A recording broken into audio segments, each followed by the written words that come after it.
There's likely more entertainment to be had tonight. With this thought, Victor Knight raised his head and called out. Marcus Hunter, come here. What are your Highness's orders? Station men outside Radiant Hall to keep watch. If there's any disturbance, report back immediately. Yes, Your Highness.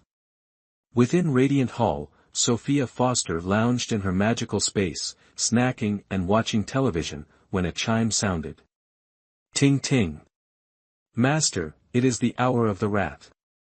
Sophia Foster's hand, holding a bag of chips, paused. A smile quickly spread across her face. It seems Luna Hayes has finished her task and is returning. Oh, I wonder what expression Madeline Foster will wear when she sees her room ablaze. If Master wishes to see, I can open the heavenly mirror for you. Does it cost gold coins? Naturally. 100 gold coins. 100 gold coins. That's expensive. Sophia Foster scoffed. 7 Brooks, do you feel my gold coin debt isn't large enough and wish to increase it further? Very well. If you do not wish to watch, I shall depart. Enjoy your leisure. Hey, wait. Sophia Foster immediately relented. Fine, 100 gold coins it is. Many bites don't make an itch, many debts don't make a fear.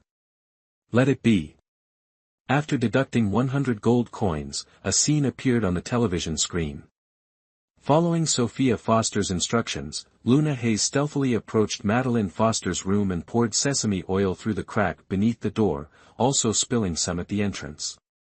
After completing this, she retrieved a cloth from her pouch, lit it with flint and tinder, and tossed it onto the sesame oil, igniting it instantly. Due to her injuries from the day, Madeline Foster slept restlessly throughout the night. As she tossed and turned, she caught a faint burning smell. In her hazy state, she attributed the smell to her wounds in her troubled mind, dismissing it without concern. But the smell grew stronger, the heat behind her intensified, and Madeline Foster suddenly sensed something amiss. Fully awake now, she scrambled up. One look, and her heart nearly stopped.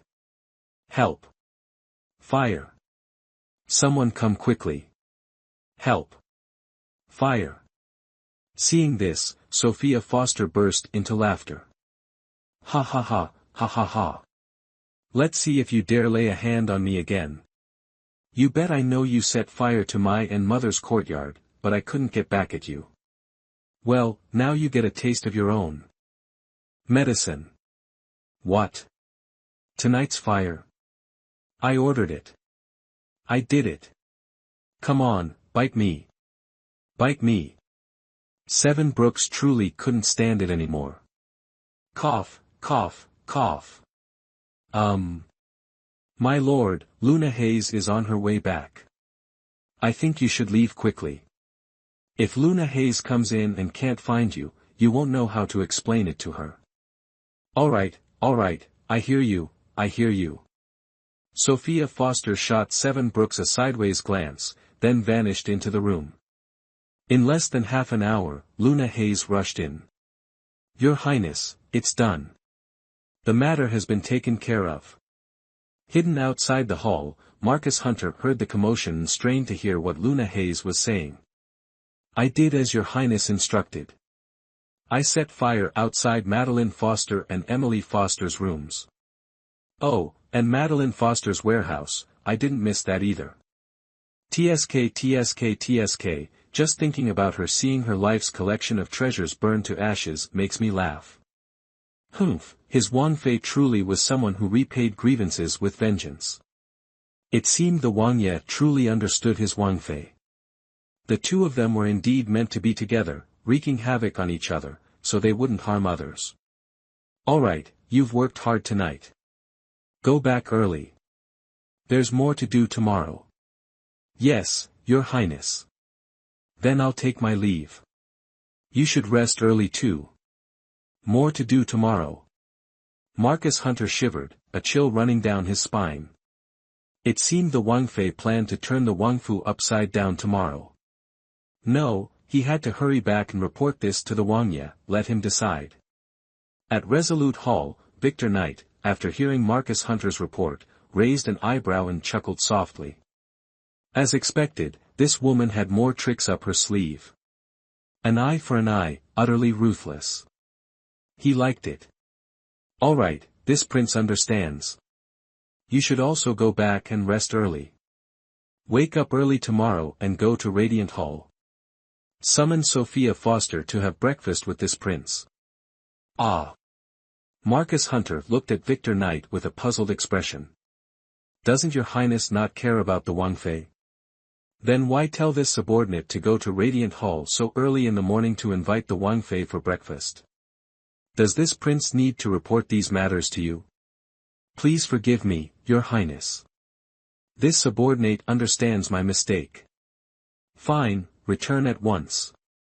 Your presence offends this king. Yes, this subordinate will take their leave. Concerned about Sophia Foster. Humph, humph, humph. Victor Knight gave a cold laugh. He'd never cared about a useless pawn. Now that Sophia Foster had some value, he would bestow a small favor, win her over, and use her for his own purposes. This was the correct course of action. #### Chapter 18, Laxatives for Victor Knight. Having avenged Madeline Foster, Sophia Foster woke up in a very good mood. After getting ready, she was about to call Luna Hayes in and ask her to fetch breakfast from the kitchen when she saw Luna leading Marcus Hunter inside. Sophia Foster's face immediately darkened.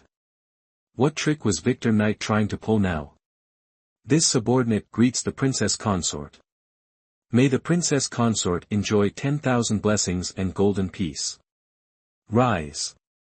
Sophia Foster slightly raised her hand and spoke. Speak. What did your prince send you here for? The princess consort is indeed wise. The prince has sent this subordinate to invite the princess consort to breakfast. Oh, is that so? Sophia Foster raised an eyebrow. Is there anything else? Nothing else. Sophia Foster stared at Marcus Hunter for a moment, seeing that he had no other reaction, before speaking with a mixture of belief and suspicion. All right, let's go then. Meet the enemy head-on. If she could fight, she would fight, if not, she would flee. The world was vast.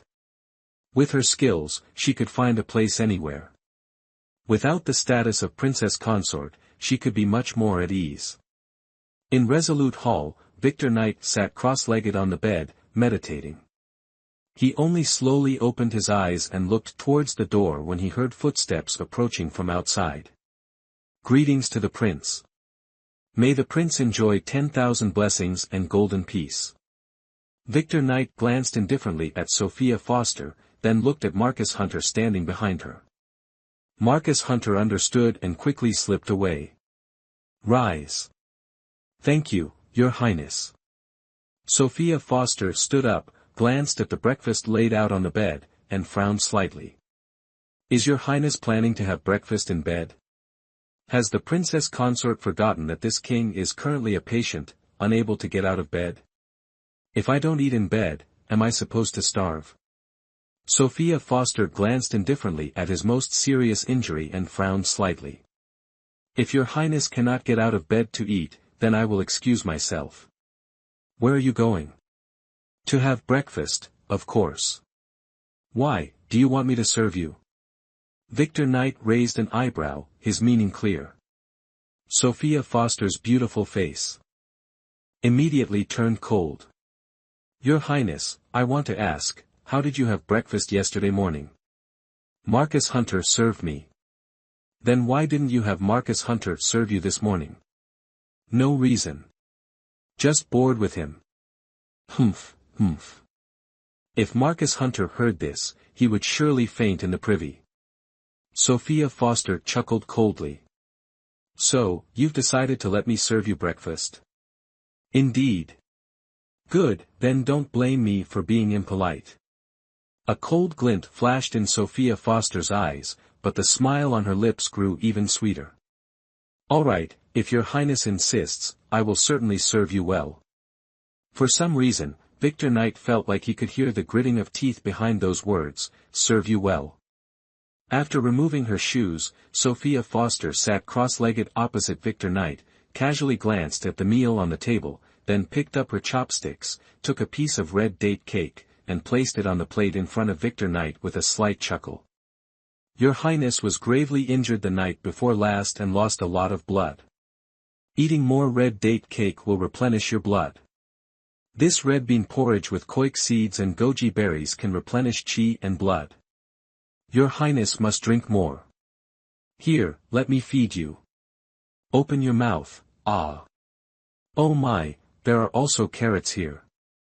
Come, come, come, Your Highness, carrots also have the effect of replenishing qi and blood. You must eat more, so your body can recover quickly." In a short while, Victor Knight's plate was piled high with black beans, lily bulbs, carrots, daylily buds, dried longan pulp, and so on, along with a bowl full of red bean porridge with koik seeds and goji berries, and 3 pieces of red date cake. Just one glance at his plate made Victor Knight feel utterly uncomfortable. All right, eat yourself. Leave me alone. After you're done, get out of my sight quickly." If she stayed any longer, he truly wouldn't be able to control himself and would snap her slender white neck. "Very well." Sophia Foster grinned mischievously. Victor Knight was still too inexperienced to compete with her. He needed another 500 years of practice. Sophia Foster cheerfully finished her breakfast, put on her shoes, adjusted her clothes, bowed slightly, and smiled gracefully. "Thank you for your hospitality, Your Highness. I've finished eating and will take my leave. Please enjoy your meal."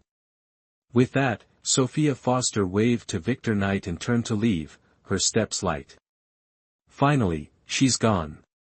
Victor Knight breathed a silent sigh of relief and slowly continued his breakfast. After breakfast, the maids cleared the table and replaced the dishes with official documents and memorials. As Victor Knight was reviewing them, he suddenly felt a churning in his stomach, and his face turned pale. Marcus Hunter, Marcus Hunter. Coming. Marcus Hunter rushed in and saw Victor Knight clutching his stomach in pain. He instantly panicked. Your Highness, what's wrong? You, quickly go, prepare for me, a chamber pot. A chamber pot? Marcus Hunter quickly nodded. Yes, Your Highness, please bear with me. I will prepare a chamber pot for you immediately. Sitting on the chamber pot with his stomach churning so violently that the world spun, Victor Knight silently added another grievance to Sophia Foster's tab. Your Highness, the medicine is here. Please drink it quickly. You'll be fine after you drink it. Knowing Victor Knight had diarrhea, Marcus Hunter hastily dispatched someone to Cloud Blossom Pavilion to procure a remedy, brew it immediately, and deliver it to Victor Knight. In less than half a watch after taking the medicine, Victor Knight felt revived. Marcus Hunter helped the weakened Victor Knight lie down on the bed and anxiously inquired. Your Highness, why did you suddenly get diarrhea? Could there be a spy within the residence, intentionally adding laxatives to your food, aiming to aggravate your wounds and prevent recovery? Victor Knight nearly rolled his eyes back so far he'd meet the king of hell. Marcus Hunter, are you a pig? If someone had the skill to give me laxatives, causing me such diarrhea that my wounds ripped open, leading to death from severe injury, why wouldn't they just directly poison me? Indeed, why would they do that? Victor Knight was so furious he nearly fainted. Marcus Hunter glanced at Victor Knight, a spark igniting in his mind as a bold conjecture suddenly arose. Your Highness, could this laxative have been given to you by Her Highness the Princess Consort? Victor Knight twitched the corner of his mouth, letting out a cold laugh. Enlightening you is truly a difficult task. Alas, it truly was Sophia Foster who gave Victor Knight the laxative. Marcus Hunter's anger flared instantly. This is unacceptable. I must confront Her Highness the Princess Consort. She clearly knew you were injured, yet deliberately gave you a laxative, causing your wounds to reopen. This is outrageous. Hey, Marcus Hunter, don't go looking for her. Come back here. Unfortunately, young Marcus Hunter was resolute this time, determined to find Sophia Foster and demand justice for Victor Knight. No matter how Victor Knight called after him, he didn't turn back as he left Resolute Hall. #### Chapter 19, Your Highness, you must seek justice for your subordinate. Victor Knight intended to get up and stop Marcus Hunter, but his body wouldn't allow it. By the time he could move, Marcus Hunter was nowhere to be seen. He pondered for a moment, then slowly lay back down. Young people, so impetuous and naive. It's best to let him learn a lesson. It's not a major issue anyway, just let him go. Sophia Foster wouldn't harm Marcus Hunter's life.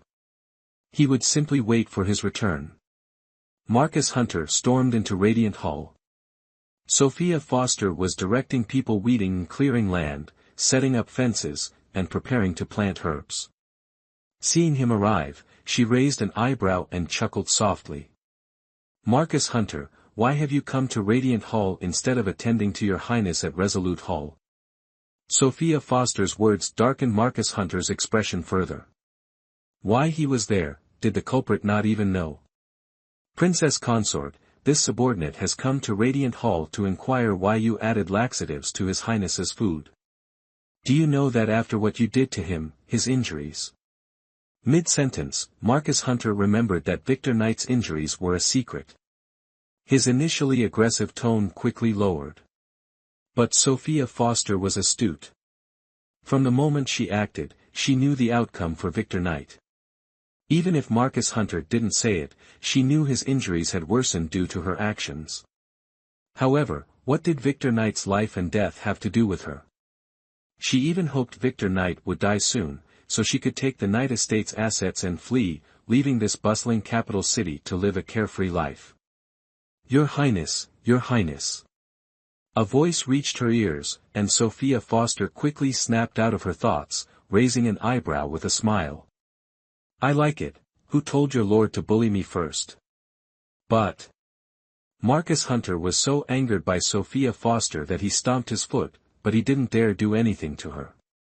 He could only try to persuade her with words, asking her to treat Victor Knight better and not let him get hurt any further.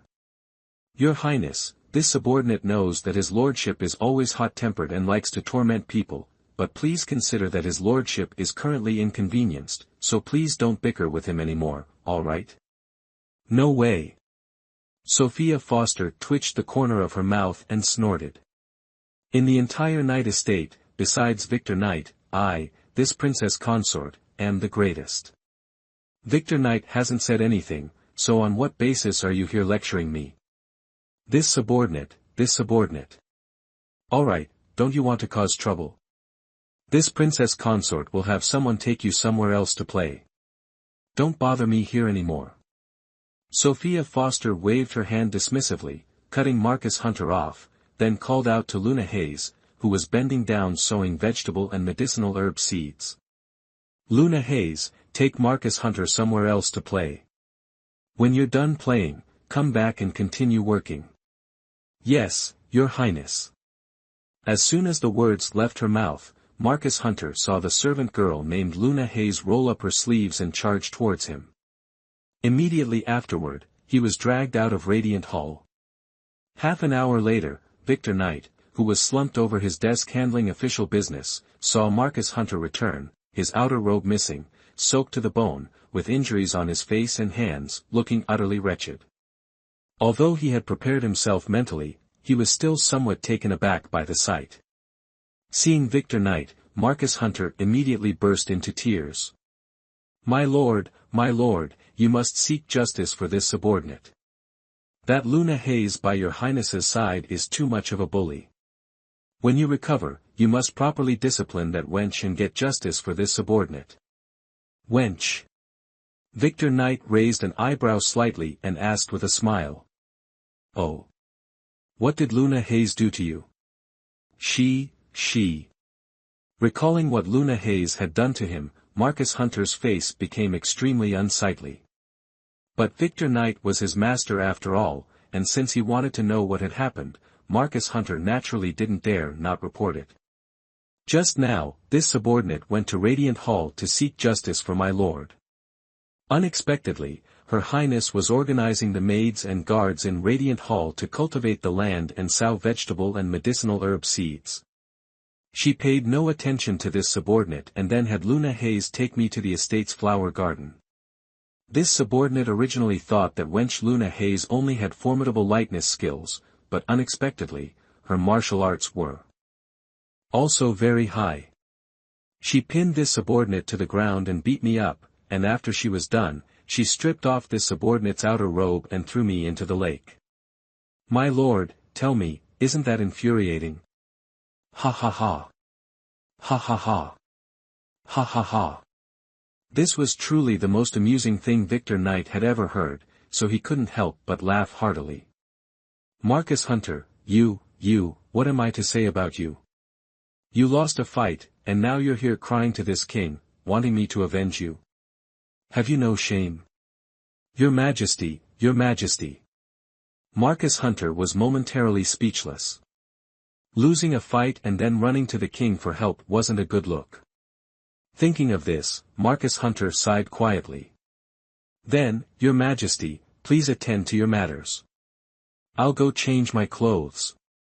After changing, go to the kitchen and ask them to make you some ginger soup to ward off the chill, lest you catch a cold. Thank you for your concern, Your Majesty. As Marcus Hunter turned, he saw Sophia Foster entering, carrying a medicine box, followed by Luna Hayes with a food box. For some reason, upon seeing Luna Hayes, he couldn't help but take a step back. Sophia Foster, noticing this, turned and, under the guise of instructing Luna Hayes, actually humiliated him by saying, Luna Hayes, I just told you to play with Marcus Hunter. Why did you bully him to this extent? Luna Hayes bowed slightly and apologized to Marcus Hunter. I apologize, elder brother Marcus Hunter. I've always been heavy-handed. I'm truly sorry for injuring you. I've brought ginger soup and cold medicine that her ladyship the royal consort just had prepared, along with pastries she made herself, as an apology. Please go change your clothes, drink the ginger soup and medicine, and try the pastries her ladyship made. All right. Seeing Luna Hayes' sincere apology, Marcus Hunter's anger subsided, and his complexion improved considerably. The ginger soup was spicy and sweet. After drinking it, Marcus Hunter immediately felt revived. Luna Hayes smiled, accepted the medicine bowl, and quickly offered the red bean pastries. Marcus Hunter took a bite, his eyes lighting up. Your ladyship, did you really make these red bean pastries yourself? Otherwise? Sophia Foster raised an eyebrow and smiled faintly. Do you think I need to jest with you like this? Of course not. Marcus Hunter chuckled. Your ladyship's skills are exceptional, even better than the red bean pastries from the Drunken Immortal Tavern. Is that so? If you like them, have some more. Then I thank your ladyship. Seeing that Marcus Hunter had eaten almost half the plate of red bean pastries, Victor Knight finally couldn't help but cough softly. Hashtag Chapter 20, a loving couple on the surface. Hearing the sound, Sophia Foster glanced indifferently at Victor Knight, a smirk playing on her lips. Luna Hayes, quickly bring the rest of the red bean pastries to His Majesty. If he gets angry later, he might cane you. Cane me? Victor Knight's lips twitched. He'd never let his subordinates be caned, because canes were too light, a military cudgel was much better for discipline. Their eyes met, creating a strange tension. Luna Hayes and Marcus Hunter looked at each other, the same thought simultaneously springing to mind. His Highness and Her Highness truly are a match made in heaven. Big brother Marcus Hunter, you finished your red bean cake already? Come, drink your medicine. Once you've finished it, go and rest. You should feel better by evening. Thank you, Luna Hayes. Marcus Hunter looked at Luna Hayes with immense gratitude, then directly picked up the bowl of medicine and drank it all in one gulp. The moment he finished, a bitter taste spread from the pit of his stomach. His face changed drastically, and he quickly turned and ran to the latrine, vomiting up all the medicine he had just consumed. Indeed, there's no such thing as a free lunch. Anyone who believes Sophia Foster would offer a free lunch is surely destined for a miserable end. Marcus Hunter was a prime example. Victor Knight sighed inwardly, then looked at Sophia Foster and asked, "What did you put in the medicine to torment Marcus Hunter like this?" Sophia Foster turned to look at Victor Knight, raising an eyebrow slightly. "I told Luna Hayes to add 2 liang of Coptis chinensis to the medicinal ingredients. Worried he'd smell it, I sprinkled a layer of sweet osmanthus honey on top. That taste, truly bittersweet, the sweet within the bitter, incredibly refreshing. Knowing you, Marcus Hunter is truly unlucky. No, no, no, if he dares to provoke me again, he'll be even more unlucky than just now. All right, Luna Hayes, you are dismissed. You may leave." "Yes, Your Highness." Luna Hayes quickly gathered everything on the table, then bowed slightly and turned to leave. "Sophia Foster, why are you still here?" "Naturally, I'm here to treat your wounds, Your Highness. However, even between husband and wife, accounts must be settled. I saved your life, so 10,000 liang of silver shouldn't be too much to ask, should it?" Victor Knight glanced at Sophia Foster and said with a wry smile, "Are you that short of silver?" "Of course, and not just short, but very short, extremely short. If your highness is willing to pay me 10,000 liang of silver, I guarantee that your injuries will be 70% to 80% healed in 3 days, and you'll be able to get out of bed and walk around freely. How about it?" Victor Knight's thoughts stirred. "Are you telling the truth? Truer than true gold and true silver. All right, I'll have Marcus Hunter fetch 10,000 liang of silver from the treasury and bring it to Radiant Hall later. Now, can you treat my wounds? Your Highness is indeed straightforward. I like working with people like you." Victor Knight chuckled softly. "Unfortunately, I don't enjoy working with people like you. It's too tiring." "No worries, a little tiredness is good for your health." With that, Sophia Foster picked up her medicine box and began to treat Victor Knight's wounds. Just as Victor Knight finished pulling up his robe, he heard footsteps approaching from outside. Before he could react, Marcus Hunter had ushered in a mama.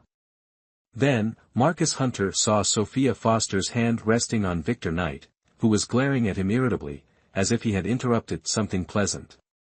"Your Highness, perhaps I should escort Mama Camille outside first, and return once you and the princess consort have finished?" Victor Knight's face darkened instantly. Silence. "Yes, Your Highness." "Mama Camille, why are you here?" Mama Camille, without a hint of appraisal toward Sophia Foster, bowed slightly. "This servant greets Your Highness, may 10,000 blessings and golden peace be upon you." "Greetings, Princess Consort, may 10,000 blessings and golden peace be upon you." "There's no need for such formality, Mama. Please rise." "Thank you, Your Highness." "Your Highness, Princess Diana Bloom invites the Princess Consort to stay at her residence for a few days, to keep her company. Please allow the Princess Consort to gather a few belongings and accompany me back." "Surely, Your Highness has no objections." Victor Knight was momentarily taken aback, then a slight smile played on his lips. "Of course not, Sophia. You may accompany Mama Camille to Princess Diana Bloom's residence for a few days. I shall visit you when I have the time." "But..." Sophia Foster glanced at Victor Knight's injury, a flicker of concern in her eyes. "Your Highness, aren't you unwell? If I leave, who will care for you?" Victor Knight raised an eyebrow, silently conveying a question. "What do you mean?" "Nothing, just worried about you." "So you don't want to go to Princess Diana Bloom's residence anymore?" "No, no, compared to staying with you, I still prefer Diana Bloom's company, so rest assured, I will definitely go to Princess Diana Bloom's residence." "Oh, so you're expressing my care and love for you, Your Highness. After all, we must appear as a loving couple in public, mustn't we? Victor Knight's smile deepened. Mama Camille's frowned slightly. Your Highness is ill. Shouldn't someone be sent to the palace to summon the imperial physician? It's kind of you to worry, Mama Camille, but I'm fine. Last night, Sophia was restless in her sleep, and I caught a slight chill. Sophia has already prepared a cold remedy for me, and I'm feeling much better now. So, Sophia, you may go with Mama Camille to Princess Diana Bloom's residence. Don't worry about me. With that, Victor Knight caressed Sophia Foster's face, his eyes showing warmth and affection at his wife's concern. Seeing this, Mama Camille smiled. All right, then be good and stay in the manor. Marcus Hunter, take good care of His Highness. If I hear that His Highness is injured or ill, I will certainly deal with you upon my return. Rest assured, Princess Consort, I will take good care of His Highness. If anything happens, I will send someone to Princess Diana Bloom's residence to request your return. Good. Sophia Foster nodded and rose to leave with Mama Camille. Half an hour later, in the main hall of Princess Aurora Bloom's residence, Princess Aurora Bloom looked at Sophia Foster, smiled, and said, I heard Mama Camille say that you and Ah Shen are a deeply affectionate couple, even reluctant to part when visiting my princess's residence. Why, is he afraid I'll bully his little wife? Sophia Foster chuckled softly. Princess Aurora Bloom, you jest. You are Ah Shen's paternal aunt. Of course, he wouldn't worry about you bullying me. Chapter 21, Finding Lady Diana Bloom's culprit. It's just that last night, while sleeping, I accidentally uncovered his blanket, causing him to catch a slight chill. Whenever he gets a slight headache or runny nose, he acts like a spoiled child. I apologize if it caused you any amusement, Princess. Well, you've said I'm Ah Shen's paternal aunt, so from now on, just call me aunt, like Ah Shen does. Calling me princess sounds too formal. Yes, aunt. Sophia Foster nodded slightly, smiling. By the way, I wonder why you asked Mama Camille to summon me here today. Is there something you needed? As soon as the topic was brought up, Princess Aurora Bloom's face darkened. You are all dismissed. Yes, Princess. After everyone left, only Sophia Foster, Princess Aurora Bloom, and Mama Camille, Princess Aurora Bloom's wet nurse and most trusted confidant, remained in the main hall. Sophia, the reason I had Nanny Camille invite you here today is to tell you something. Please, Aunt, tell me. After Diana Bloom returned 3 days ago, she recounted everything you told her to me, and then I had Nanny Camille thoroughly investigate the identities and backgrounds of all the servants attending her. Today, we finally caught the culprit. Sophia Foster's heart stirred slightly. May I know who it is? It's Diana Bloom's most trusted and loyal personal maid. Actually, this whole affair stems from me. 20 years ago, before I met Diana Bloom's father, I knew Yu Yang. At that time, Yu Yang was deeply in love with me, but unfortunately, I didn't reciprocate his feelings. Despite his numerous attempts to win my favor and his desire to marry me, my heart remained unmoved. Later, during an autumn hunting trip, I accompanied my imperial brother on a hunt. There, I saw a captain, majestic and valiant on horseback. At that moment, my heart was stirred, and I employed certain methods to keep him by my side. Both before and after our marriage, he treated me exceptionally well. Even though we only had one daughter, Diana Bloom, he never considered taking a concubine to bear a son to carry on the family line. I thought the three of us could live happily together for the rest of our lives. But who could have foreseen that 5 years ago, when the kingdom of Lian and the kingdom of Wei clashed, he went to war under imperial decree and never returned.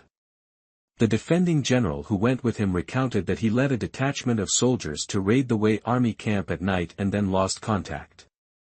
He vanished without a trace, dead or alive. After receiving this news, I fell gravely ill. By the time I recovered, Diana Bloom had started to gain weight significantly. I always thought that Diana Bloom's overeating stemmed from her inability to cope with the grief of losing her father, but I never imagined there was such a deep-seated reason behind it. It's all my fault. I haven't taken good care of Diana Bloom. If his spirit is in heaven, he will surely blame me. Come on, don't be sad anymore. This isn't your fault. Sophia Foster comforted Princess Aurora Bloom, then continued to ask. If you already know who made Diana Bloom like this, then how do you intend to deal with that maid and Madame Yu? I haven't figured it out yet, but whoever dares to harm my Diana Bloom, I will definitely make them wish they were dead. After talking with Princess Aurora Bloom for a while, Sophia Foster stood up to visit Princess Diana Bloom. As soon as she saw her, Princess Diana Bloom excitedly ran to hold Sophia Foster's hand and said excitedly, Sophia, do you know how much weight I've lost these last few days? 15 pounds, exactly 15 pounds. The filth in my body has been completely expelled, my whole body feels much more comfortable, and my previous clothes have become much looser. At this rate, it won't be long before I'm as thin as you. Then, I can buy whatever clothes I like, and no one will dare to point fingers at me anymore. Seeing Princess Diana Bloom so happy, Sophia Foster was also in a very good mood. Diana Bloom, don't worry, wait for the next 10 days, I will definitely help you lose down to 150 pounds. After reaching 150 pounds, the next stage of training will be carried out. Okay, Sophia, I'll listen to you. Sophia Foster stayed at Princess Aurora Bloom's residence for 5 or 6 days, every day thinking of all sorts of ways to make Princess Diana Bloom lose a little more weight. From controlling her diet to acupuncture and medicinal baths, from daily physical training, burning fat in her body to drinking sacred spring water, everything caused Sophia Foster to lose a few pounds. 10 days later, Princess Diana Bloom had gone from 200 pounds down to 148 pounds, her whole body suddenly shrinking a large size. Seeing this, Princess Aurora Bloom was so moved that tears welled up in her eyes. Sophia, thank you, really thank you. If it weren't for you, Diana Bloom couldn't have changed so much. I don't know what to say.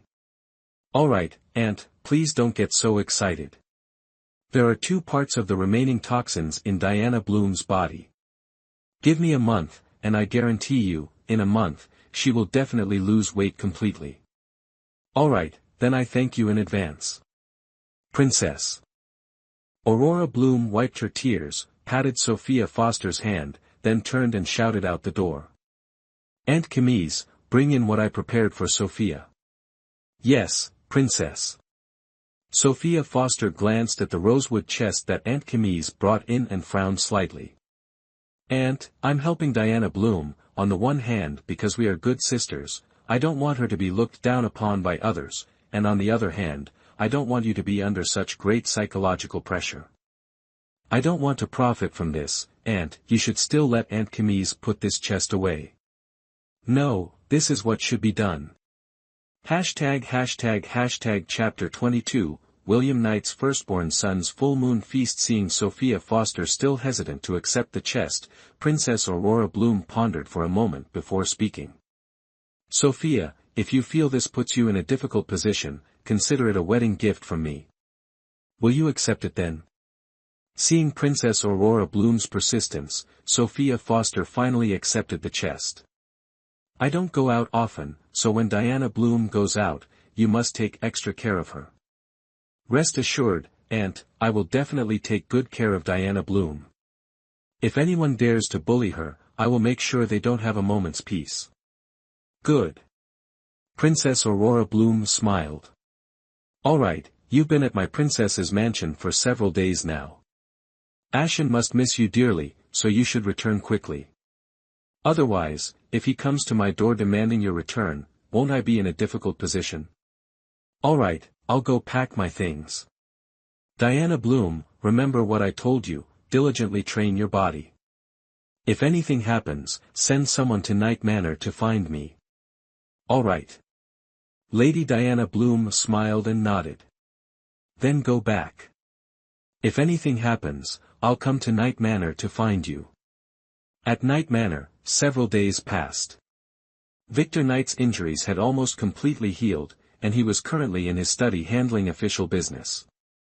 Your Highness, we just received news that her ladyship, the princess consort, has returned to the manor. Good. Tell her to come to the study. I have something to discuss with her. Yes, Your Highness. In Radiant Hall, Sophia Foster had just returned and opened the chest Princess Aurora Bloom had given her. The chest was filled with hairpins and jewelry, dazzling Sophia Foster. On top lay a thick stack of bank notes. Sophia Foster carefully counted them. There were 100,000 taels in total. As expected of Princess Aurora Bloom, even a casual gesture involves a large sum of money. It seems I must be even more dedicated to protecting them. I can't let those demons and ghosts outside bully them. Luna Hayes subtly curled her lip, bluntly exposing her.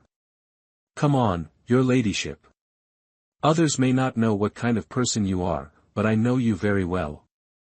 Even without these hairpins, jewelry, and 100,000 taels of silver, you would still protect Princess Aurora Bloom and Lady Diana Bloom. You're just putting on a mask, creating a disguise for yourself. Shut up. Sophia Foster glanced up at Luna Hayes, scolding her. You talk too much. You've been running around with me these past few days, busy with this and that. Aren't you tired? Why don't you go back and rest? Luna Hayes looked at Sophia Foster, a wry smile playing on her lips. All right, Your Ladyship. Please rest well. I'll take my leave. After seeing Luna Hayes off, Sophia Foster turned to tidy up, preparing to relax in her space, buy some snacks, and watch TV, when she saw Marcus Hunter enter. This subordinate greets her ladyship, the princess consort. Speak. What did His Highness send you to me for? Your ladyship, this subordinate is not entirely sure. Then why are you here? Marcus Hunter said with a frustrated expression. His Highness instructed this subordinate to inform Your Highness at Radiant Hall to come to the study. The study? Sophia Foster frowned slightly. What is Victor Knight planning this time? Lead the way. Yes, Your Highness, please follow me. 2/4 of an hour later, Victor Knight saw Marcus Hunter led Sophia Foster in. After escorting Sophia Foster inside, Marcus Hunter quickly left, as if one step slower and he wouldn't be able to leave at all. Victor Knight curved his lips into a smile and sighed in resignation. With such a resolute princess consort and such a timid subordinate, he didn't know whether to call himself fortunate or incredibly unfortunate. What matter has Your Highness summoned me for? As if not noticing Sophia Foster's indifference, Victor Knight picked up the invitation on the table and tossed it to her. Tomorrow is the full moon celebration for third brother's firstborn son. Third sister-in-law has sent invitations to the residences of all officials of the third rank and above in the capital. Tomorrow afternoon, you will accompany me to the Knight residence to offer congratulations. I've already instructed Crystal Taylor to prepare the gifts. As for your attire, Crystal Taylor will deliver it to Radiant Hall tomorrow afternoon. Remember to conduct yourself appropriately after arriving at the Knight residence. Sophia Foster picked at her nails, not even bothering to look up as she asked. Is there anything else? No, you may leave. Hearing that she could leave, Sophia Foster quickly stood up and departed. Behind her, a strange glint flashed in Victor Knight's eyes, quickly disappearing without a trace. Princess Consort Serena Williams of Chi was renowned in the capital for her virtuous and gentle nature. She was also Sophia Foster's closest friend, besides Princess Diana Bloom and Seven Brooks. Sophia Foster had always thought Serena Williams would marry the refined and elegant Prince Nicholas Brooks of Ning, but unexpectedly, she ended up marrying the philandering William Knight. Sophia Foster was so furious that on the night of their second wedding night, when William Knight returned to the Knight residence after drinking at the Cloud Shadow Pavilion, she threw a sack over his head and gave him a sound thrashing. Upon learning that William Knight had been ambushed, Serena Williams used the pretext of buying clothes to visit Sophia Foster at the Azure Pavilion and had a heart-to-heart talk with her. Seeing that Serena Williams was determined to stay with William Knight, Sophia Foster had nothing more to say and could only let her be. The day after their conversation, William Knight's mother, Mrs. Foster, requested an imperial edict from the emperor, bestowing upon her maternal niece the title of secondary consort to William Knight. Now, this firstborn son was born to secondary consort Foster, which meant Serena Williams's position was precarious, and she must be having a difficult time. Well, whatever the case, she would wait until tomorrow to see Serena Williams and discuss it then. Because of this matter, Sophia Foster's mood had been poor all day, and she even dreamt of Serena Williams being abandoned by William Knight. Her complexion upon waking up in the morning was even worse. "All right, mistress, don't be angry anymore. Some things may not be as bad as you imagine. There's always a way. Don't overthink it and make yourself miserable, giving others an advantage. That wouldn't be a good deal. Though I say this, in this situation, how can I not worry about Serena Williams? Rest assured, she will be all right for now." Hearing Seven Brooks say so, Sophia Foster immediately calmed down. "Seven Brooks, are you telling the truth?" "Of course, why would I lie to you?" "True, it has no reason to deceive me." Seeing Sophia Foster's mood had improved considerably, Seven Brooks spoke again. "Master, I have good news. You have been here for 10 days and have successfully activated the novice gift package. The novice gift package has been sent to your Taobao account. Would you like to check it? Chapter 23, Employing People Without Suspicion, Suspecting People Without Employing them. Novice Gift Package. This is good. Sophia Foster nodded, and immediately appeared in the space. Click on Taobao, find your personal account, then find the novice gift package in the inventory, and click on the novice gift package. Greetings, Master. Congratulations on receiving a jade flute, a secret manual of Yin arts, 2 exquisite sets of clothing, 3,000 gold coins, and 1 lucky draw opportunity. Would you like to use the lucky draw opportunity now? Lucky draw opportunity? Sophia Foster raised an eyebrow. Seven Brooks, is this lucky draw the same as a normal lucky draw? It is the same, Master. The probability of winning in the lucky draw is 100%. The rewards range from a random gift in the shop to several million gold coins. Anything is possible.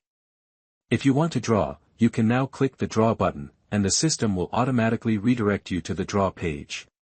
If you do not wish to draw, please click the exit button, and the novice gift will be automatically transferred to your inventory. I still want to use that lucky draw opportunity. Let's see what I can get.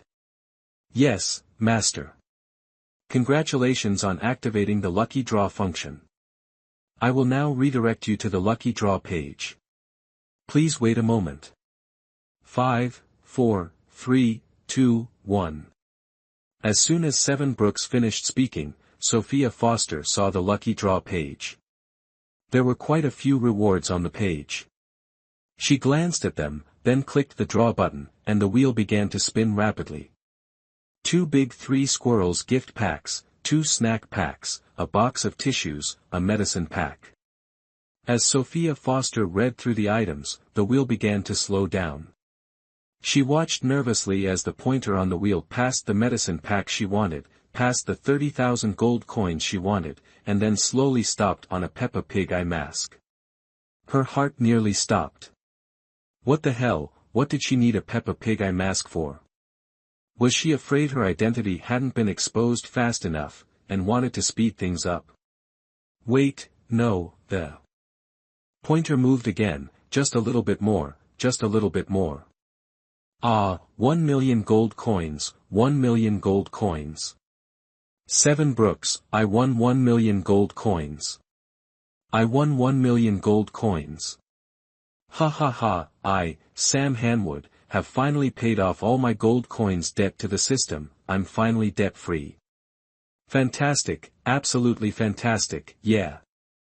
Seven Brooks, startled by Sophia Foster's shout, was about to tell her to calm down when he saw her excitedly spinning in place. He thought for a moment, then swallowed his words. She was rarely this happy, he shouldn't spoil her mood. Sophia Foster's joy subsided, and she finally calmed down.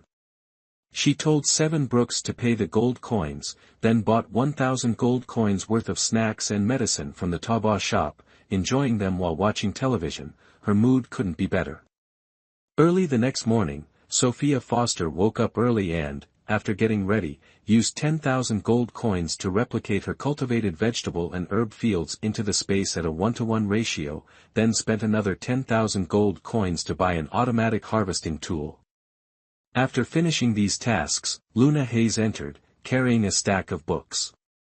Your Highness, these are the books on the geography and cultures of various countries that you asked me to buy. Are these what you wanted? Yes. Sophia Foster flipped through a few pages, her brow furrowing slightly. These books aren't entirely useless, but I already know most of the content. They don't hold much value. Should I return them then? No. Sophia Foster waved her hand, sighing softly. Keep these books. I can still review them in my free time. You may go now. I'll call you if I need anything. Yes, Your Highness. Luna Hayes bowed slightly and turned to leave. Sophia Foster spent the entire morning finishing one book, gaining a general understanding of the 7 nations on the continent and their most important figures, feeling slightly more confident. In the future, if she truly encountered any person or matter, she wouldn't be too alarmed. At lunchtime, Marcus Hunter came to invite Sophia Foster to Resolute Hall for the meal. Sophia Foster went immediately, but throughout lunch, she was distracted. Seeing Sophia Foster's unusual quietness, Victor Knight felt quite unaccustomed. He watched Sophia Foster for a while, and seeing she still didn't notice him, he put down his chopsticks and called her. Ah! Sophia Foster startled slightly, finally snapping out of her wandering thoughts. My lord, did you call for me? Nothing in particular. I just felt your mood wasn't good. What's wrong? Did something unpleasant happen? Tell me, let me share your burden. Humph. She knew Victor Knight's words couldn't be trusted, he wouldn't be able to sleep at night if he didn't tease her for a day. Sophia Foster rolled her eyes and snorted. Nothing unpleasant happened. I just feel a bit idle, can't find anything to do, so I have a bit of a headache. Idle? This was indeed the truth.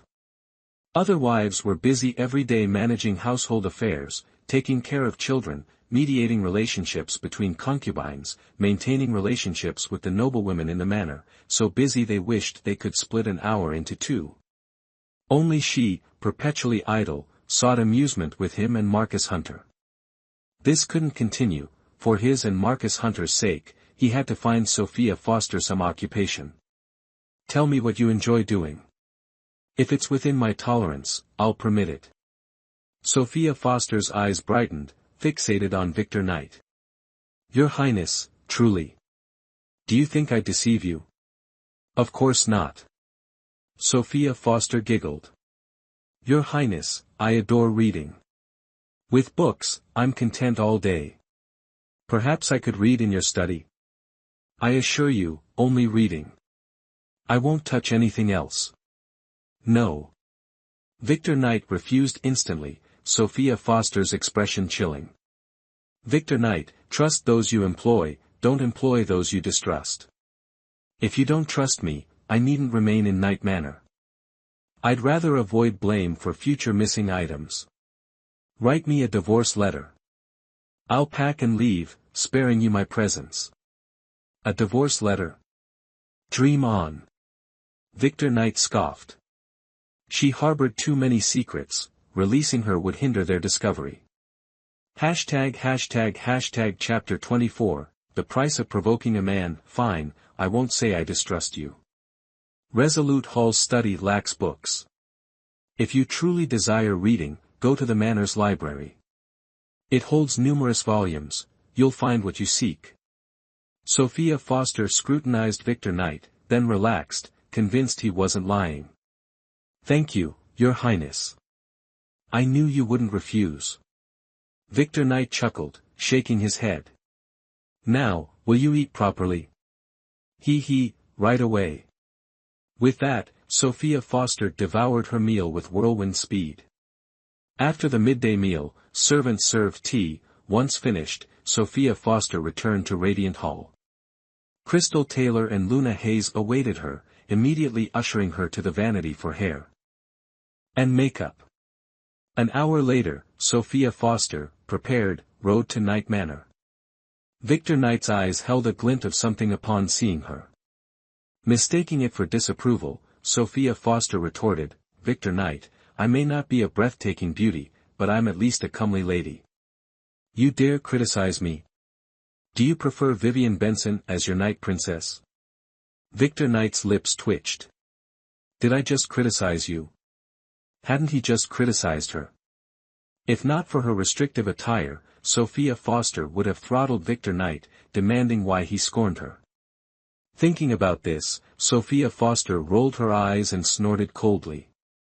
Hey, Victor Knight, you're a jade-like man, with a moonlit presence, why can't your thoughts be as straightforward as your appearance? Not only are your thoughts dark, but your mouth also refuses to admit it. Calling you a righteous gentleman, a true man, is an insult to those words, you know. A ripple of emotion flickered across Victor Knight's eyes, and his voice deepened. Sophia Foster, you say I'm not a true man, not worthy of being called a righteous gentleman? That's right, you're not worthy of the title of a true man or a righteous gentleman. What, you disagree? Do you know what the consequences of provoking a man like this will be? I'm not afraid of any consequences. You can't beat me anyway. Beat? Victor Knight scoffed. Sometimes Sophia Foster is very intelligent, but other times she's very naive. Doesn't she know that there are other ways for a man to deal with a woman besides hitting her? Sophia Foster looked triumphantly at Victor Knight, waiting for his rebuttal, then saw him slowly approaching, her heart beating noticeably faster. Just as Victor Knight was about to touch her, she hurriedly raised her hand to cover his face, her voice unusually tinged with panic. Stop. Your Highness, I was wrong. How could you not be a true man, not a righteous gentleman? I was talking nonsense just now, please don't take it to heart. But I've already taken it to heart, what should I do? Ah. Sophia Foster was slightly stunned. Thump. Some mischievous child threw a stone onto the road, causing the carriage to jolt as it passed over it. Sophia Foster quickly retracted her hand, trying to steady herself. At this moment, Victor Knight reached out and pulled her, causing their heads to collide, and their lips inevitably touched. Sophia Foster blinked in surprise, her long, thick eyelashes brushing against Victor Knight's face a few times, also leaving a gentle imprint on his heart. For the first time in his life, Victor Knight felt his heart race. He quickly pushed Sophia Foster away, her head hitting the carriage wall directly, her vision blurring, the pain causing her to gasp. Victor Knight is so hateful. He clearly took advantage of her, yet he pushed her away, causing her head to hit the carriage wall. When she gets back, she must have Luna Hayes check for any lumps. If there really are any, and she doesn't take half of Victor Knight's life, she'll take the Brooks surname. Because of this little interlude, Sophia Foster was very angry with Victor Knight. Victor Knight, who knows what he was thinking, kept his eyes closed. The carriage was so quiet that Luna Hayes and Marcus Hunter felt a little uneasy. But both of their masters were very powerful, and they didn't dare risk their lives to ask what had happened, so they could only speculate amongst themselves. The carriage slowly stopped in front of the Knight residence. Marcus Hunter jumped down, lifted the curtain, and announced, Your Highness, we've arrived at the Knight residence. Hearing this, Victor Knight quickly opened his eyes, meeting Sophia Foster's gaze. Immediately afterward, they both smiled and stepped out. At this time, it was precisely the busiest moment at the Knight residence. The Knight residence steward led people out to greet the guests and saw the Knight residence carriage arrive. Everyone around stopped, then saw Victor Knight, clad in a moon-white, wide-sleeved robe, emerge from the carriage, drawing back the curtain. After alighting, he didn't immediately leave but extended a hand to help someone inside. A jade-white hand emerged from within, followed by a face of exquisite beauty. Sophia Foster wore a two-layered lilac smoke-patterned silk dress, embroidered with gold thread, and a matching belt accentuating her slender waist. At her waist, a smoke-purple silk ribbon with matching bronze bells chimed melodiously as she moved, harmonizing with the tassels on her hair ornament. The eyes of every man present lit up, while the women's faces displayed a mixture of envy and admiration. This servant greets your Highness Knight, and pays respects to Princess Consort Knight. Please enter, your Highness and Princess Consort. Victor Knight nodded slightly and led Sophia Foster inside. Behind them, a wave of murmurs arose. Hey, I remember a few days ago, His Highness Knight flew into a rage when he saw his bride was Sophia Foster, nearly taking her life on the spot. But why is His Highness Knight treating Sophia Foster so well today? Helping her from the carriage, holding her hand tightly as they walk, as if afraid she'll run away. You're a woman, naturally, you wouldn't understand the reason. Indeed, previously, the Emperor did decree a marriage between His Highness Knight and the Chancellor's estate's eldest daughter, Emily Foster. But Emily Foster didn't want to marry His Highness Knight, while Sophia Foster has always adored him. Now that His Highness has married Sophia Foster, he can only accept this reality. Chapter 25, A Stunning Appearance. Moreover, setting aside the matter of Sophia Foster replacing Emily Foster, her appearance and virtues far surpass Emily's. His Highness Knight is also a man, how could he not be fond of such a beautiful woman who adores him? If Sophia Foster has some skill in pleasing His Highness in the bedchamber, how could he not treat her well? Indeed, looking at Victor Knight, one can tell he's been living well lately. It's a pity Sophia Foster kept a low profile before, otherwise, suitors would have broken down the Prime Minister's door. Ain't that the truth? Ha ha ha. Alright, let's keep these words between us. Don't speak them in front of Victor Knight, or our lives will be forfeit. Wise words. Beauty is precious, but life is more so. Without life, everything is meaningless. Right, let's go inside. Don't keep His Highness waiting. Let's go inside. Inside Knight Manor, Victor Knight held Sophia Foster's hand as they walked. They soon encountered William Knight and several noble young masters. Seeing them, William Knight quickly approached, his gaze sweeping over Victor Knight before settling on Sophia Foster. He smiled and said, "Seventh brother, this must be seventh sister-in-law. Truly a breathtaking beauty, with an unparalleled grace. Strange, you, who usually remains untouched by countless flowers, have been captivated by her. Not in vain indeed." Victor Knight chuckled softly. "William Knight, cease your praises of her. She's already quite vain about her appearance, further compliments will send her soaring amongst the clouds. Ha ha ha, a beauty deserves abundant praise, wouldn't you all agree?" "Indeed. Undeniably so." Sophia Foster, already harboring dislike for William Knight, felt her irritation intensify as he uttered these words in public. However, with so many present, she couldn't openly retaliate against William Knight, and thus resorted to a different approach to achieve her aim. Seven Brooks, within the treasure-digging system, is there a concoction that could extinguish William Knight's interest in women for a month? Naturally, there is. Do you wish to employ it immediately? Precisely, use it now. Administer it to William Knight on my behalf. Certainly, consider it done. Noticing Sophia Foster's unusual gaze, William Knight paused, slightly bewildered. He racked his brain, certain he'd never encountered Sophia Foster before, nor had any conflict with her. Why, then, was she looking at him with such animosity? Suddenly, her expression softened. He closed his eyes briefly, then opened them again. Sophia Foster's gaze remained gentle. He patted his chest, letting out a quiet sigh. It seemed his recent indulgences had taken their toll. He resolved to remain within the estate for the next few days, resting and cultivating his character, lest his mind conjure further strange occurrences. Seventh brother, I understand your affection for seventh sister-in-law is strong, but you can't remain entangled here indefinitely. You should accompany us. I'll have someone escort seventh sister-in-law to your third sister-in-law. Rest assured, no one will dare to mistreat her. Should anything arise, I will intervene on your behalf. Very well. Victor Knight nodded with a smile. Sophia, go find third sister-in-law. Don't worry, with her there, no one will dare to bully you. If those who dislike you band together against you, retaliate. If the sky falls, William Knight will hold it up. Sophia Foster blinked, a soft chuckle escaping her lips. All right, I'm not a child anymore. I can take care of myself. Yes, yes, I believe you. Having finished this charade with Victor Knight, Sophia Foster dipped into a slight curtsy.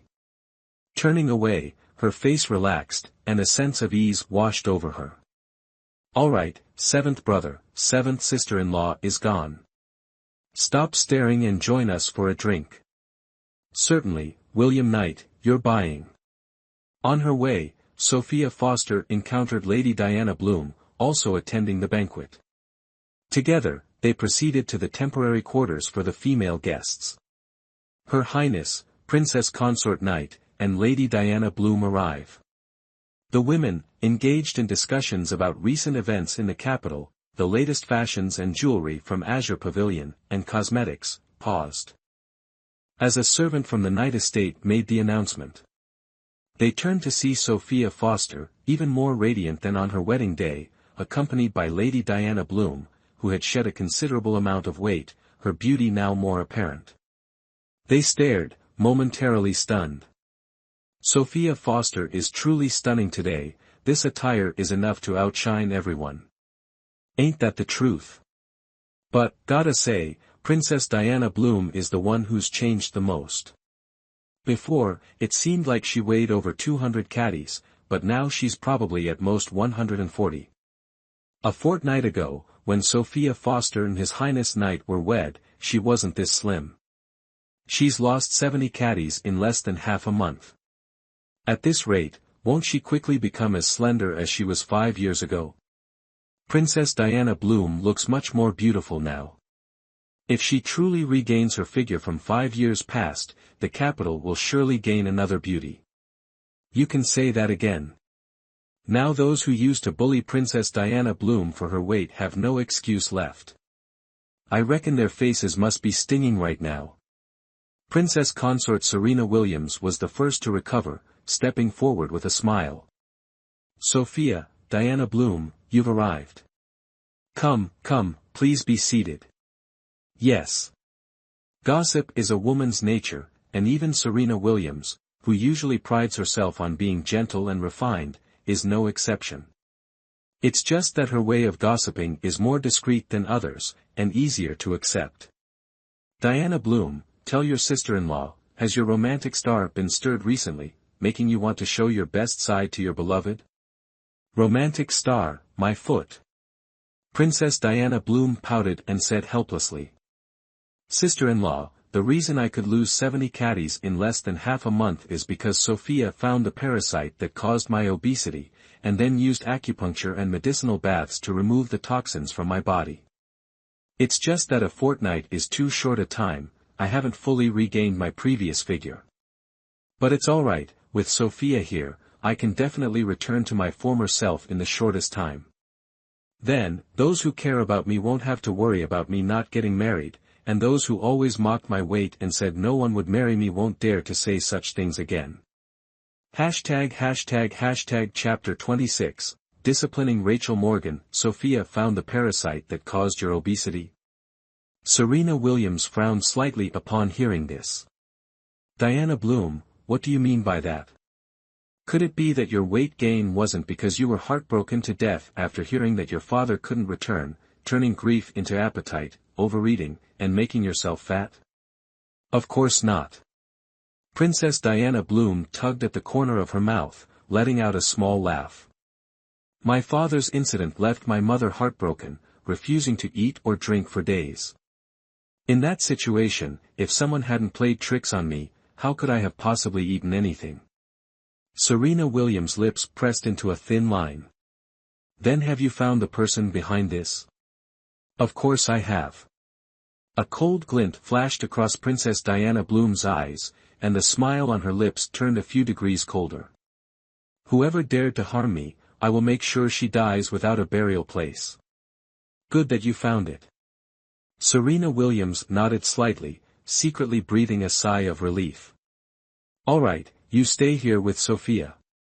I'll go greet everyone and come back to talk to you two later. Yes, third sister-in-law. You go ahead and take care of your business. If we need anything, we'll find you later. The conversation between Princess Diana Bloom and Serena Williams was not discreet, so everyone present knew that Sophia Foster knew medicine. Immediately, many people started conversations with Sophia Foster and Princess Diana Bloom, flattering them. Emily Foster and Lucy Foster's faces darkened upon seeing this. Unexpectedly, this woman Sophia Foster knows medicine. Eldest sister, what should we do now? Emily Foster was clearly much more clear-headed than Lucy Foster, her vision a level above. All right, anyway, she's already married to His Highness Victor Knight. We can't bully her like before. We should stop for now. My urgent task now is to quickly have His Highness the Crown Prince, along with His Majesty and Her Majesty the Empress, discuss our matter. Once I'm married to His Highness the Crown Prince and have a firm footing in the Eastern Palace, then it won't be too late to deal with her. Yes, eldest sister, I'll listen to you. Seeing that Lucy Foster didn't object, Emily Foster nodded in satisfaction. That's right. When the enemy is winning, one should lie low and bide one's time, wait to cultivate one's wisdom, and then return. At that time, Sophia Foster must regret what she has done. After talking for a while, Sophia Foster's wine cup was empty. The servant girl attending her hurried over to pour her more wine. Whether the servant girl accidentally stepped on a stone or was tripped by someone, she fell toward Sophia Foster. Sophia Foster frowned slightly, her jade hand flicked, and the servant girl fell backward. Thud. Crash. The moment she fell to the ground, the wine jug also fell, immediately attracting the attention of many people. Sophia Foster, why did you push that servant girl? Hearing this, Sophia Foster slowly turned her head, looked towards Rachel Morgan, and chuckled. Rachel Morgan, who gave you the audacity to call this princess consort by name in front of so many people? Are you looking down on this princess consort, or are you looking down on my prince? Or is this the kind of upbringing you have in the Morgan family? Sophia Foster laid down the law. Not to mention Rachel Morgan, even Rachel Morgan's mother was frightened and hurriedly pulled Rachel Morgan down to apologize to Sophia Foster. Your Highness, please calm down. It was this unworthy mother's failure to discipline her properly. I beg your Highness for forgiveness. Rachel Morgan quickly apologized to Her Highness. Rachel Morgan glanced at Madame Xiang and, extremely reluctantly, apologized to Sophia Foster. This one's words and actions were improper, offending your Highness. I beg your Highness to be magnanimous and forgive this one this time. This one will definitely be cautious in words and actions in the future, and absolutely dare not disrespect your Highness again. I beg your Highness to appease your anger. Your Highness, if you are angry, please vent your anger on me. I dare not talk back. I only beg your Highness to spare my mother, don't make things difficult for her. He. Sophia Foster raised an eyebrow slightly and chuckled softly. All right, this princess is not one to deliberately cause trouble and make things difficult for others. Get up. Hearing this, Madame Xiang secretly breathed a sigh of relief. Thank you, Your Highness. Madam Xiang, there's no need to thank this princess. As long as Rachel Morgan treats this princess as princess consort Shen from now on, this princess naturally won't make things difficult for her. Otherwise, Sophia Foster lowered her head, looking at her nail polish, a bewitching smile playing on her lips, her voice laced with a hint of coldness. This princess has a fiery temper, and I really don't know what I might do. Madame Xiang gave a fawning smile and hurriedly nodded in agreement. Having settled Rachel Morgan's matter, Sophia Foster stood up and slowly walked towards the fallen servant girl, extending her hand towards her with a gentle smile. Get up. This servant, it's not your fault. Just now, this princess doesn't know why, but I suddenly felt a surge of murderous intent, so I treated you like that and injured you. This princess apologizes to you. The servant girl looked at Sophia Foster for a moment, seeing her seriousness, and then slowly placed her hand in Sophia Foster's. She then felt a strong force pulling her up. Thank you, Your Highness. No need to thank me. Sophia Foster smiled, then took out a small bottle of medicine from her sleeve and placed it in the servant girl's hand, whispering. Go change your clothes and apply this medicine to your injuries. In 3 days, everything will be back to normal, and I guarantee there won't be any scars left. Thank you, Your Highness. Sophia Foster patted the servant girl's head, then looked toward Serena Williams and spoke. Third sister-in-law, could you give her a few days off so she can rest properly? Of course. Serena Williams nodded with a smile. Elena, you should go home and rest well for the next few days. If anything happens, send someone to find this princess, and this princess will definitely see justice done for you. Yes, thank you, Your Highnesses. This servant will take my leave. With Elena's departure, Sophia Foster returned to her seat and was immediately surrounded by a group of people. Princess Consort Shen, 2 years ago, I accidentally scraped my knee while riding a horse, and now there's a faint scar. Could you help me remove it? Sophia, I accidentally scratched my palm while cooking yesterday. Could you give me a bottle of medicine so my palm can quickly heal? Sophia Foster spent half an hour responding to all those who came to inquire. After they all left, she picked up the teacup on the table, took a sip, and sighed softly. Chapter 27, Crown Prince of Smith, Dominic Smith. Seeing this, Princess Diana Bloom raised an eyebrow and asked with a smile. So, Sophia, how does it feel to be so sought after? Sophia Foster twitched the corner of her mouth, giving a wry smile. What are you talking about? They're not fawning over me. They're just putting on an act because they think I'm useful. If word gets out tomorrow that Victor Knight and I had a falling out, that he wants to divorce me, let's see if they still treat me the same way. Princess Diana Bloom pondered for a moment, then gently shook her head. Isn't that so? Well, things will work out. We'll deal with the future later. Feeling a slight discomfort in her stomach, perhaps due to the pastries she'd eaten, Sophia Foster excused herself to Princess Diana Bloom and stepped outside. After attending to her needs, she rounded a pavilion and saw someone leaning against a rockery, pale and seemingly unwell. Sophia Foster frowned slightly, glanced around to ensure no one else was present, then quickly approached the figure and expertly took their pulse. 5 breaths later, she released her hold. Your old illness has flared up again. Do you have your medicine with you? The person looked at Sophia Foster, paused, then subtly shook their head. No medicine. This is troublesome. Sophia Foster furrowed her brow, her lips pressed together. So, you don't have any guards or maidservants with you? Do you think, as a crown prince, I would have guards and maidservants following me around? Crown prince? Sophia Foster's eyes widened in realization. So you're the second Prince of Smith. Dominic Smith, who had been sent to the kingdom of Lien as a hostage at the age of 5, his health always frail. The second Prince of Smith.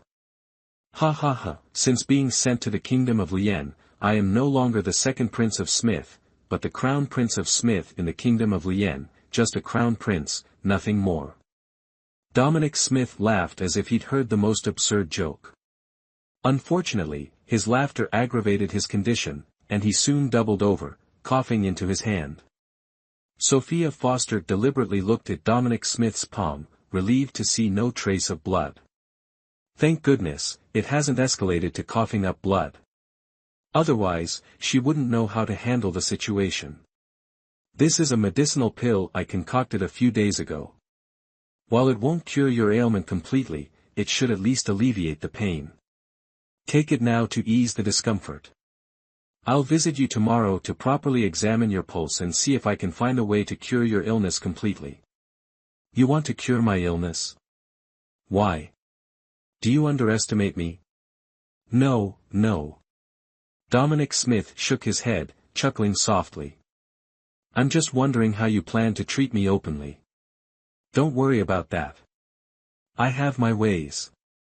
Sophia Foster raised an eyebrow, a bright smile gracing her lips. Now, eat this. You'll feel better afterwards. Dominic Smith glanced at Sophia Foster, her face full of expectation, and a hint of warmth gradually appeared in his eyes. All right, I'll eat now. Sophia Foster's medical skills were truly impressive. As soon as Dominic Smith finished the medicine and rested against the artificial mountain for a moment, the tightness in his chest eased, his breathing became smoother, and a smile graced his face. Your medicine is truly excellent. And you are also excellent. It's a pity you're already married, otherwise, would risk everything to keep you by my side, to rebuild everything with me, to reclaim what was rightfully mine. Unaware of Dominic Smith's inner thoughts, Sophia Foster, seeing his improved condition, stepped back, bowed slightly, and turned to find a familiar figure approaching. He strolled with his hands clasped behind his back, appearing leisurely rather than like someone searching for another. Sophia, it's been a while. You've become even more beautiful.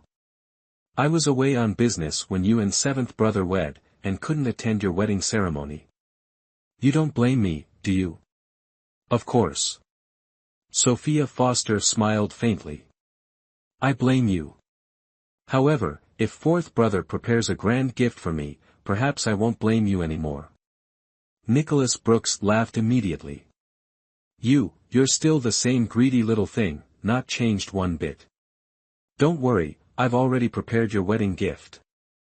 I'll have someone deliver it to the Prince Sam's residence tomorrow. All right. Then thank you, fourth brother. Before Sophia Foster could finish, Victor Knight appeared seemingly out of nowhere and interrupted. Sophia Foster glared at Victor Knight and snorted. This is fourth brother's gift to me. You're not allowed to steal my gift, or I won't forgive you. Victor Knight caught Sophia Foster's swinging hand, then pulled her into his arms. Sophia, you're being mischievous again. Even I belong to you, let alone a few gifts.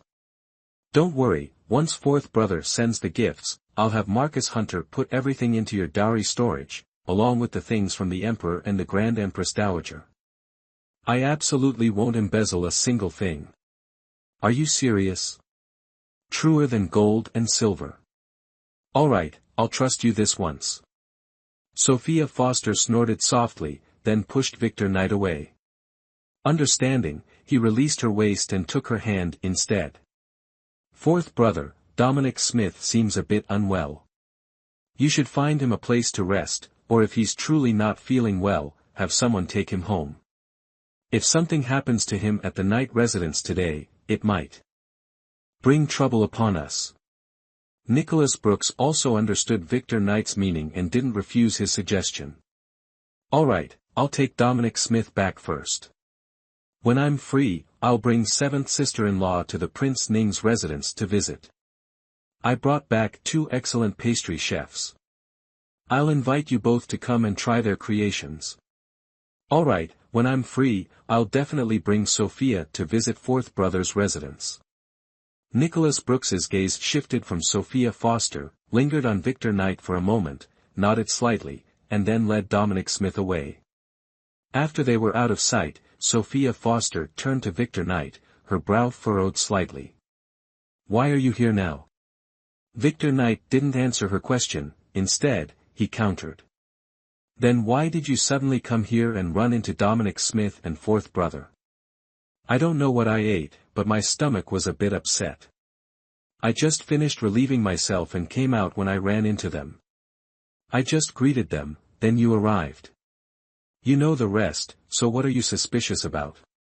Chapter 28, Vivian Benson feigns pity. Are you sure that's all? Nothing hidden.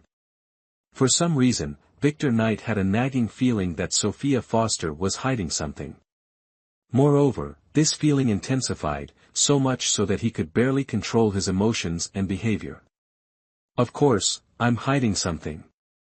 Sophia Foster deliberately concealed the fact that she met Dominic Smith before encountering Nicholas Brooks.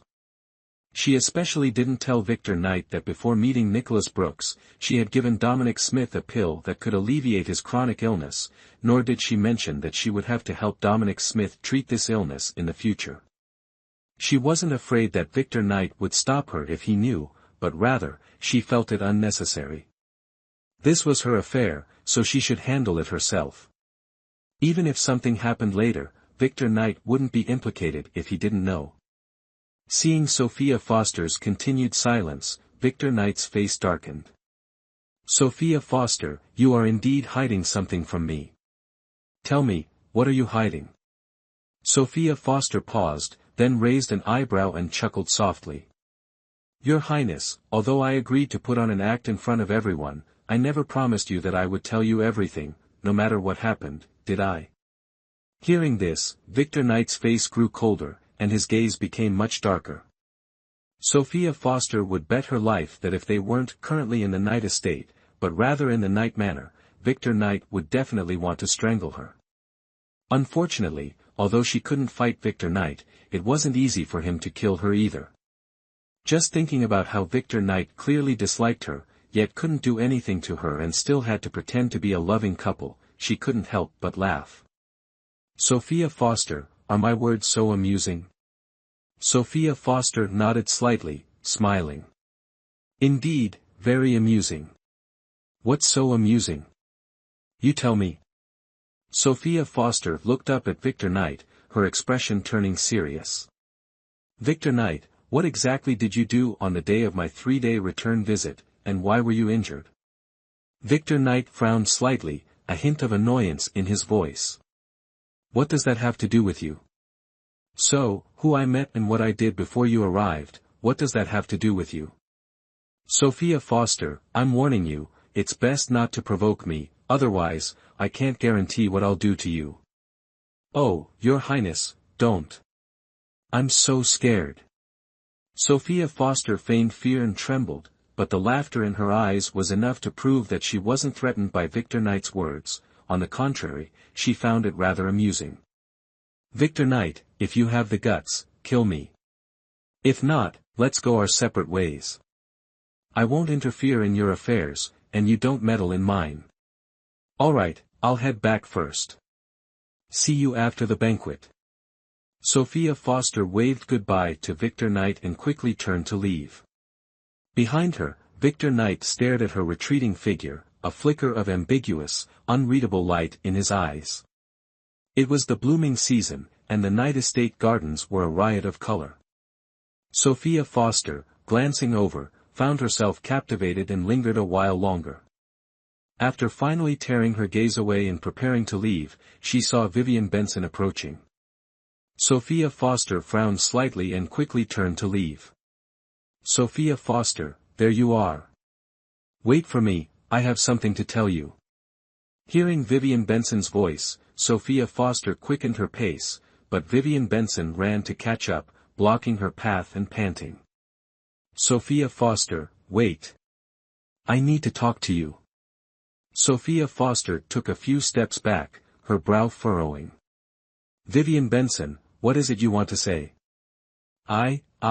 Vivian Benson waved her hands, struggling to speak. Wait a moment, let me catch my breath. Alright, take your time. I'll be going. Hey, don't, Vivian Benson pushed Sophia Foster back. blocking her path again, and said breathlessly, "Sophia Foster, I know you and His Highness Knight are very close and you don't want any other women near him. But, I truly admire His Highness Knight and wholeheartedly wish to marry him. As a woman, you must understand my feelings. I hope you can speak to His Highness Knight and allow me to become his concubine. Don't worry, if you help me with this, I'll obey you from now on. Whatever you tell me to do, I'll do it. Whoever you tell me to hate, I'll hate them. Alright?" Vivian Benson actually wanted her to ask Victor Knight to let her marry into the Knight household as his concubine. It was truly the most ludicrous thing she'd ever heard. Not to mention the discord between Victor Knight and the Empress, and his dislike for Vivian Benson, there was also her own position to consider. Although she and Victor Knight had no romantic feelings for each other, they still had a relationship. As long as she wasn't divorced from Victor Knight, she absolutely wouldn't allow any other woman near him. This was a matter of principle. Of course, if Victor Knight truly loved another woman and wanted to marry her, she would certainly divorce him. Once they were divorced, they would have no further connection. Whom Victor Knight married would be none of her concern, she wouldn't have the right to interfere, nor the inclination. But they weren't divorced yet, so she still had the right to act according to her wishes. Sophia Foster scoffed. "Vivian Benson, you just said that His Highness Knight and I are deeply in love and that I don't want any other woman near him besides myself. So, why do you want me to speak to His Highness Knight, to allow you to marry into the Knight estate, and become his concubine? Is something wrong with you, or do you think something is wrong with me?" Facing Sophia Foster, "It's not that I think something's wrong with you, it's that something's wrong with me. Ever since I met His Highness Knight, I've been ill. I have a terminal illness. I'll die if I don't marry him. The illness has worsened, and there's no cure. The only way is to marry him. Sophia Foster, you know, although I may seem overbearing and tyrannical on the outside, I'm actually very soft inside. I believe you definitely wouldn't have the heart to watch me die. Therefore, I beg you, please speak to His Highness, the Prince of Sam, and fulfill my only wish. I assure you, after entering the estate, I will treat you like my own sister. I absolutely won't cause you any trouble. If I break this oath, may heaven and earth punish me, and may I descend to the 18 levels of hell after death, never to be reborn." Vivian Benson's lips trembled, and tears streamed down her face. If others saw her pear blossom bathed in rain appearance, they might feel compassion. ### Chapter 29, Killing Vivian Benson will not go unpunished. But who was Sophia Foster? Although she hadn't lived long, her knowledge was vast. Vivian Benson's current tricks were mere child's play, how could they possibly fool her? "Come on, we're both thousand-year foxes. Why are you playing liaojai with me?"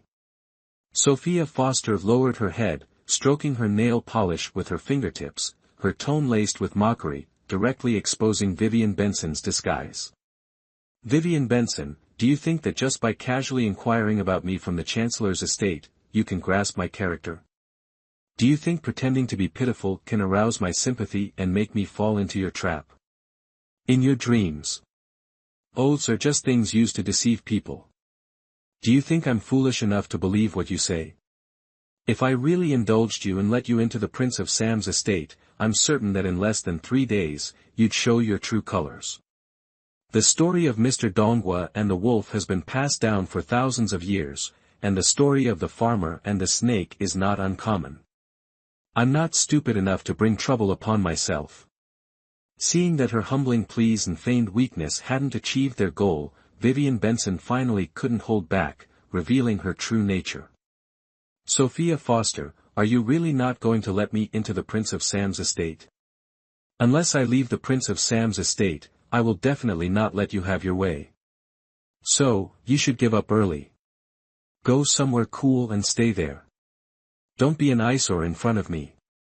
A flash of bloodlust flickered in Vivian Benson's eyes as she bit her lip fiercely.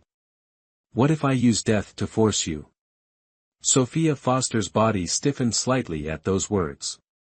Just when Vivian Benson thought she might compromise, Sophia Foster raised her head, looked at her, and sneered.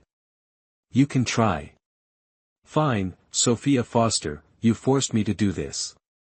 Later, when you're cursed by thousands, don't blame me for not giving you a chance." Thinking of this, Vivian Benson quickly turned and ran towards the nearby lake. Sophia Foster then saw her stand by the lake, give her a smug look, and resolutely jump in. Sophia Foster immediately closed her eyes, lightly patted her forehead, and sighed in resignation. Blame her, blame her. She clearly knew Vivian Benson had issues, so why did she exacerbate them? However, Vivian Benson rarely jumped into the lake. Wouldn't it be wrong of her not to indulge Vivian Benson a little? Thinking of this, Sophia Foster secretly channeled her energy and shot a surge of internal force into the lake. Vivian Benson, struggling in the water, suddenly felt a cold surge from the soles of her feet. In an instant, it froze her, leaving her unable to struggle further, and she slowly sank. Was she really going to die like this? No. She hadn't yet driven Sophia Foster away, hadn't yet become Victor Knight's princess. She couldn't die, she couldn't. Thinking of this, a spark of survival ignited within Vivian Benson. Help. Ugh. Help me. Splash. Save me. Glug, glug. Today, the night residence had many guests, so there were more patrolling guards than usual. A squad of guards patrolling nearby heard the cries for help and hurried towards the sound. Sophia Foster, hearing the guards' footsteps, quickly ran to the lake. When the guards arrived, they saw her jumping into the lake to save Vivian Benson. "Vivian Benson, don't be afraid, I'm coming to save you." Sophia Foster called out Vivian Benson's name loudly as she swam towards her. At this point, Vivian Benson didn't care who was saving her, as long as she could live. "Sophia Foster, I'm here, save me, I don't want to die." "Vivian Benson, don't be afraid, I'm here, you won't die." But whether she would suffer a bit, she didn't know. Sophia Foster swam to Vivian Benson's side and, underwater, transferred some internal energy into her with her fingertips. Although she would be alright now, tonight's sleep would certainly be interesting. Having done this, Sophia Foster quickly brought Vivian Benson ashore. However, just as she brought her ashore and before she could steady herself, Vivian Benson slapped her. She froze for a moment, then returned the slap. Vivian Benson's face, though unmarked, felt a burning sting. "Sophia Foster, you dare hit me. If you hadn't hit me, why would I hit you? Excuses. If you hadn't pushed me into the lake, why would I have hit you?" Oh, so this was Vivian Benson's true purpose. Sophia Foster's eyes flickered, and her expression immediately changed. "Vivian Benson, it's clear you staged this self-harm because your threats and inducements failed. I kindly saved you, and in return, I get slapped. Where is the justice in that? If you don't apologize to me today, our Royal Highness won't let you off." Sophia Foster had only to mention Victor Knight, and Vivian Benson flew at her like a rabid dog. Sophia Foster, inwardly laughing wildly, cried out in apparent terror. "Someone, Vivian Benson has gone mad. Come quickly. Go inform third sister-in-law and Lady Benson. Quickly fetch a physician to treat Vivian Benson's madness. Vivian Benson, didn't you say you had an ailment that would make you bark and bite like a mad dog if you couldn't marry Victor Knight? Don't you worry, when I see third sister-in-law later, I'll be sure to describe every single symptom of this illness to her, leaving nothing out. Then I'll have third sister-in-law call a physician to treat me, and if the physician is stumped, I'll ask her to take me to the imperial palace to be treated by the imperial physicians. Hopefully, when the Empress sees me, she'll take pity on me, and not scold me for being useless and ruining things." News reached the front courtyard that Sophia Foster and Vivian Benson were fighting in the Knight residence's back garden, and Victor Knight quickly rose and ran towards the scene. Alexander Knight glanced indifferently at Victor Knight's retreating figure, then turned to look at the others present, chuckling softly. To be honest, before today, I didn't quite believe the saying, a hero finds it hard to overcome the beauty pass. But seeing seventh brother so worried, afraid his wife would be bullied, I now believe the ancients did not deceive me. Nicholas Brooks snapped open his fan, gently waved it a few times, and said with a smile. His Royal Highness speaks wisely. Seventh brother has always been gloomy by nature, and after years of training at the border, his temperament has become even more unpredictable. Furthermore, after his previous 6 consorts all met with mysterious deaths on their wedding nights, I thought he would live a solitary life. Hashtag Chapter 30, the dramatic consort arrives again. Who would have thought that after a trip out of the capital, I would return to find him married, and to such an interesting wife. I initially thought their affections weren't that deep, but it seems seventh brother treasures his wife like a precious jewel. It seems that on his wedding day, seventh brother simply didn't want others to see through his joy, which is why he acted that way. Hearing Nicholas Brooks' words, everyone present felt that Victor Knight had most likely been fond of Sophia Foster before. Otherwise, with his temperament, how could he have become so deeply infatuated with a woman in such a short time? Say, shall we go over there and watch the excitement? Hearing this, everyone looked at each other and quickly nodded. Alright, it's boring sitting here anyway. We might as well go over there and see who is more cunning, the newly appointed consort knight or the Empress's niece. Yes. Let's go. Let's go. By the time Victor Knight arrived, Serena Williams had already arranged for Sophia Foster and Vivian Benson to change their clothes and was investigating what had just happened. Seeing Lady Benson, Vivian Benson, as if finding a strong support, embraced her and wept bitterly. Sophia Foster just stood by the side, silently watching her performance without saying a word, her expression unchanging. Bang! The door was pushed open from the outside, and everyone's gaze shifted towards the entrance as Victor Knight hurried in, pulling Sophia Foster into his arms and gently patting her back, offering a soft word of comfort. Sophia, don't be afraid, I'm here now. Rest assured, I won't let anyone bully you. Sophia Foster remained silent, only weeping softly, her cries tugging at the heartstrings of those present. Some, with less resolute minds, felt as though they themselves had wronged her.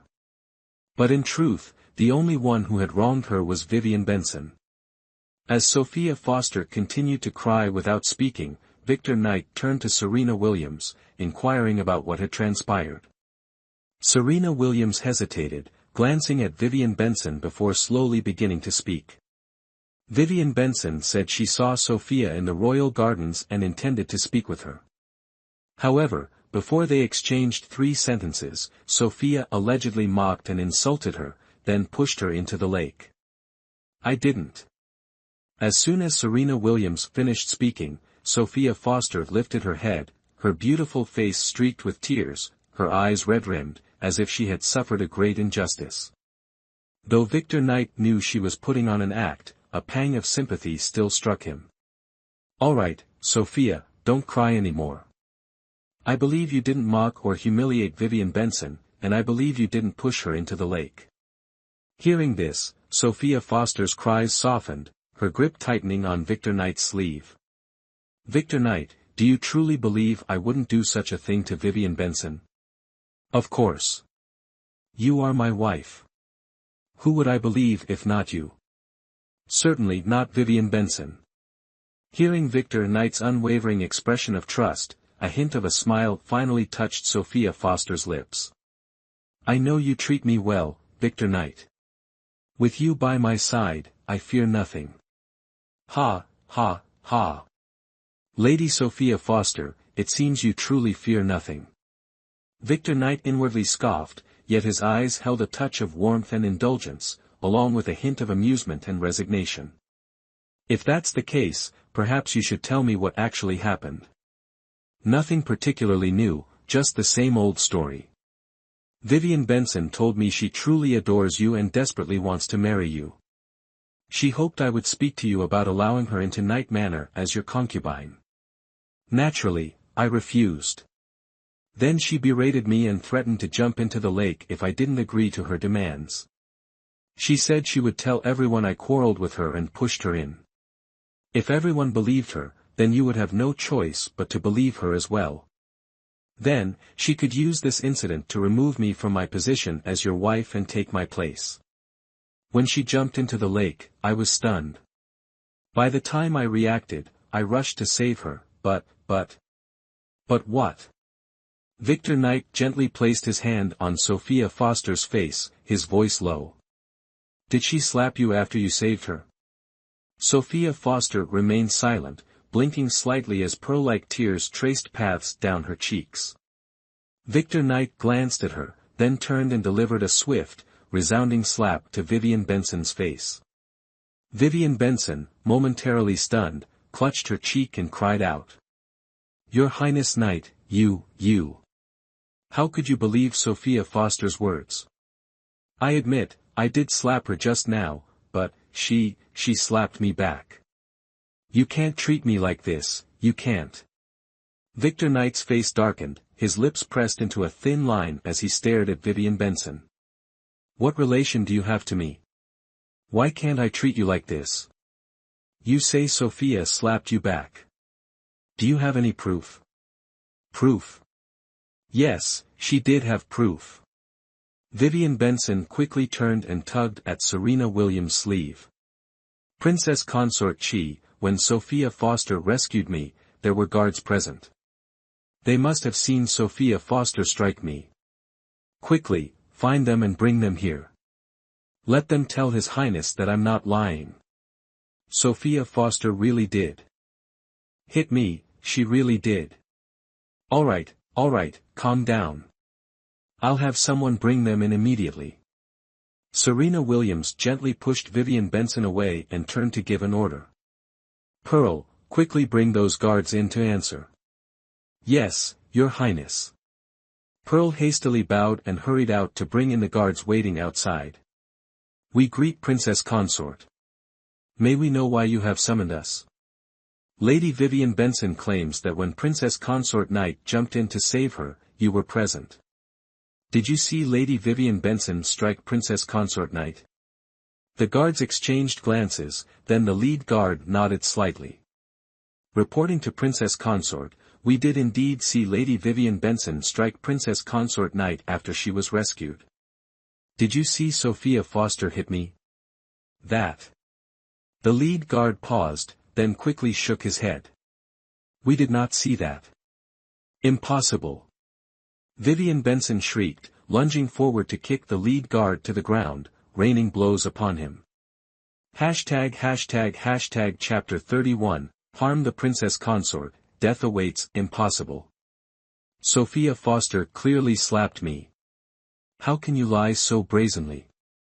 Tell me, did Sophia Foster bribe you to slander me like this? Tell me. Tell me. Enough, Vivian Benson. Stop this madness. Serena Williams frowned, her voice sharp. Not only were those present startled by Serena Williams' demeanor, but even Sophia Foster and Victor Knight had never seen her like this. This was the bearing of a true mistress, a proper princess consort. All right, you may all leave now. Yes, Your Highness.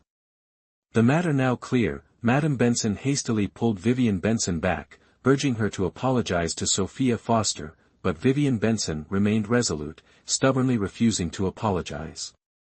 Your Highness Knight, if you truly desire my apology to Sophia Foster, very well. If you but agree to let me enter Night Manor, as your concubine, I'll not only apologize to Sophia Foster, even if I must kneel and kowtow, I won't utter a single complaint.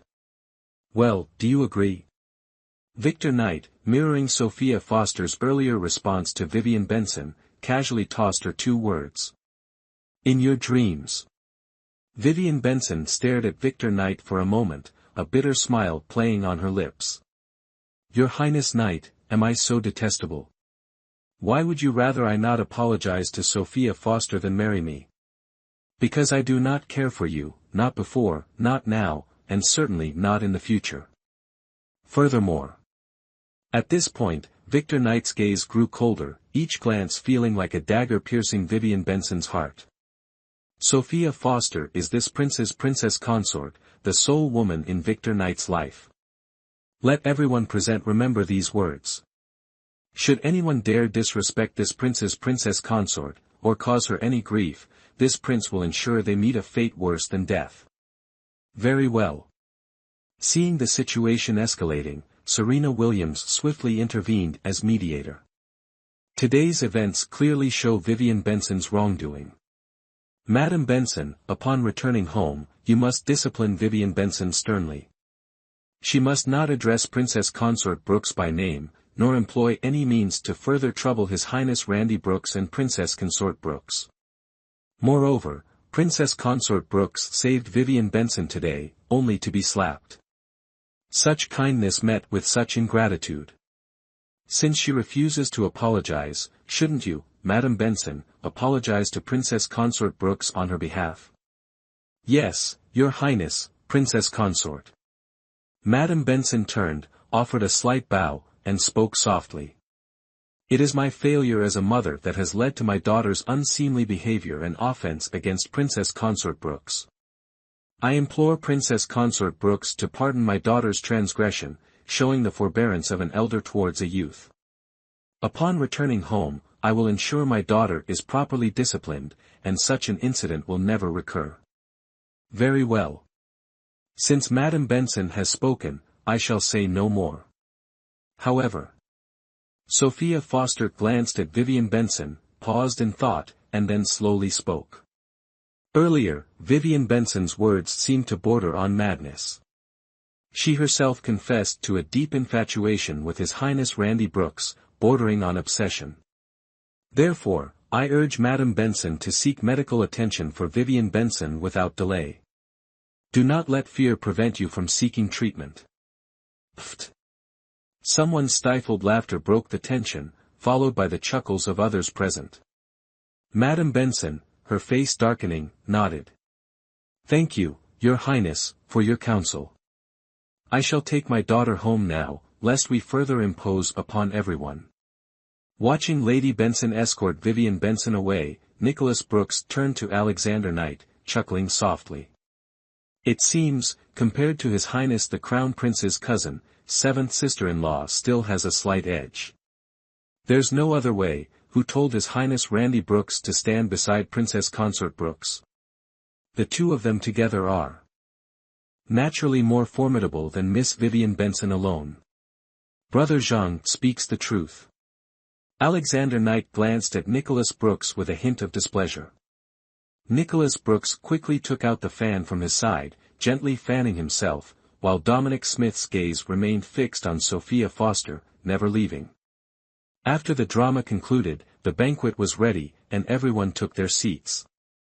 Seven Brooks did not attend the one-month celebration of the Knight family's second son.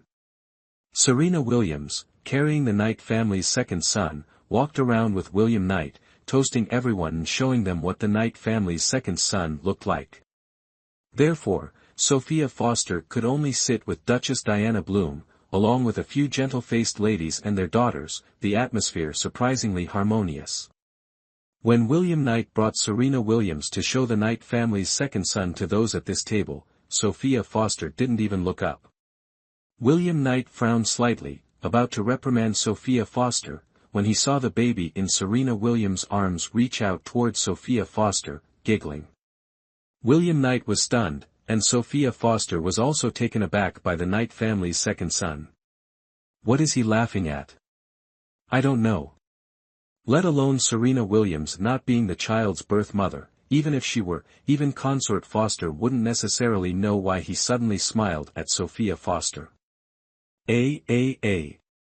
Sophia Foster followed the baby's gaze and saw her own delicate fingers. In that moment, she instinctively extended her finger, and saw him put it in his mouth and bite it, then laugh even more cheerfully. Ha ha ha. A lady sitting at the same table burst out laughing. The young master, just 1 month old, already knows that the most beautiful person at this table is Princess Consort Brooks. It seems he will certainly grow up to be very intelligent. I congratulate your highness and princess consort. Ha ha ha. William Knight was slightly taken aback, then took the baby from Serena Williams' arms and held him himself, soothing him. Ha ha ha, worthy of being this king's son, truly like this king. In terms of discerning beauty, he indeed has a natural talent. Don't worry, when you grow up, this king will definitely find you a princess consort even more beautiful than your seventh aunt, alright?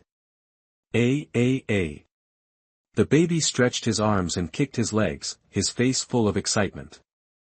Duchess Diana Bloom withdrew her gaze, looked at Sophia Foster, and said with ill intent.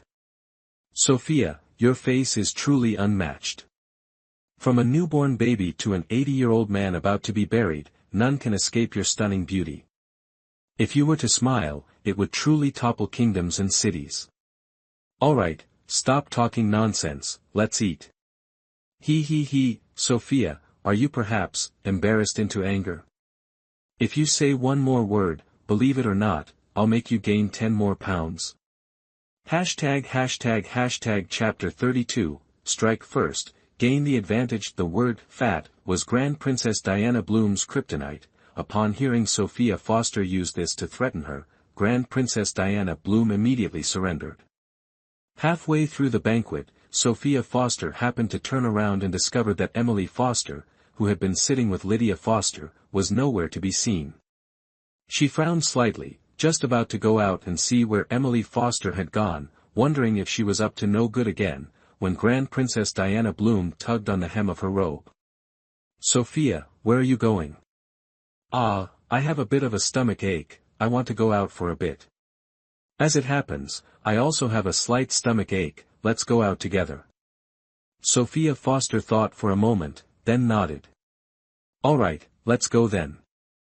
After taking care of business, Sophia Foster and Grand Princess Diana Bloom passed through a corridor and saw Alexander Knight and Emily Foster talking in a pavilion. The distance between them was quite far, Sophia Foster couldn't hear clearly what they were saying, only that Alexander Knight spoke with an unhappy expression. Emily Foster first argued with him for a few sentences, then began to cry like pear blossoms in the rain.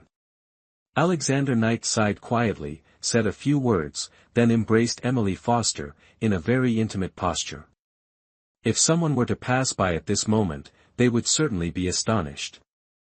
No wonder Emily Foster refused to marry seventh cousin no matter what, it turns out she had her sights set on the crown prince.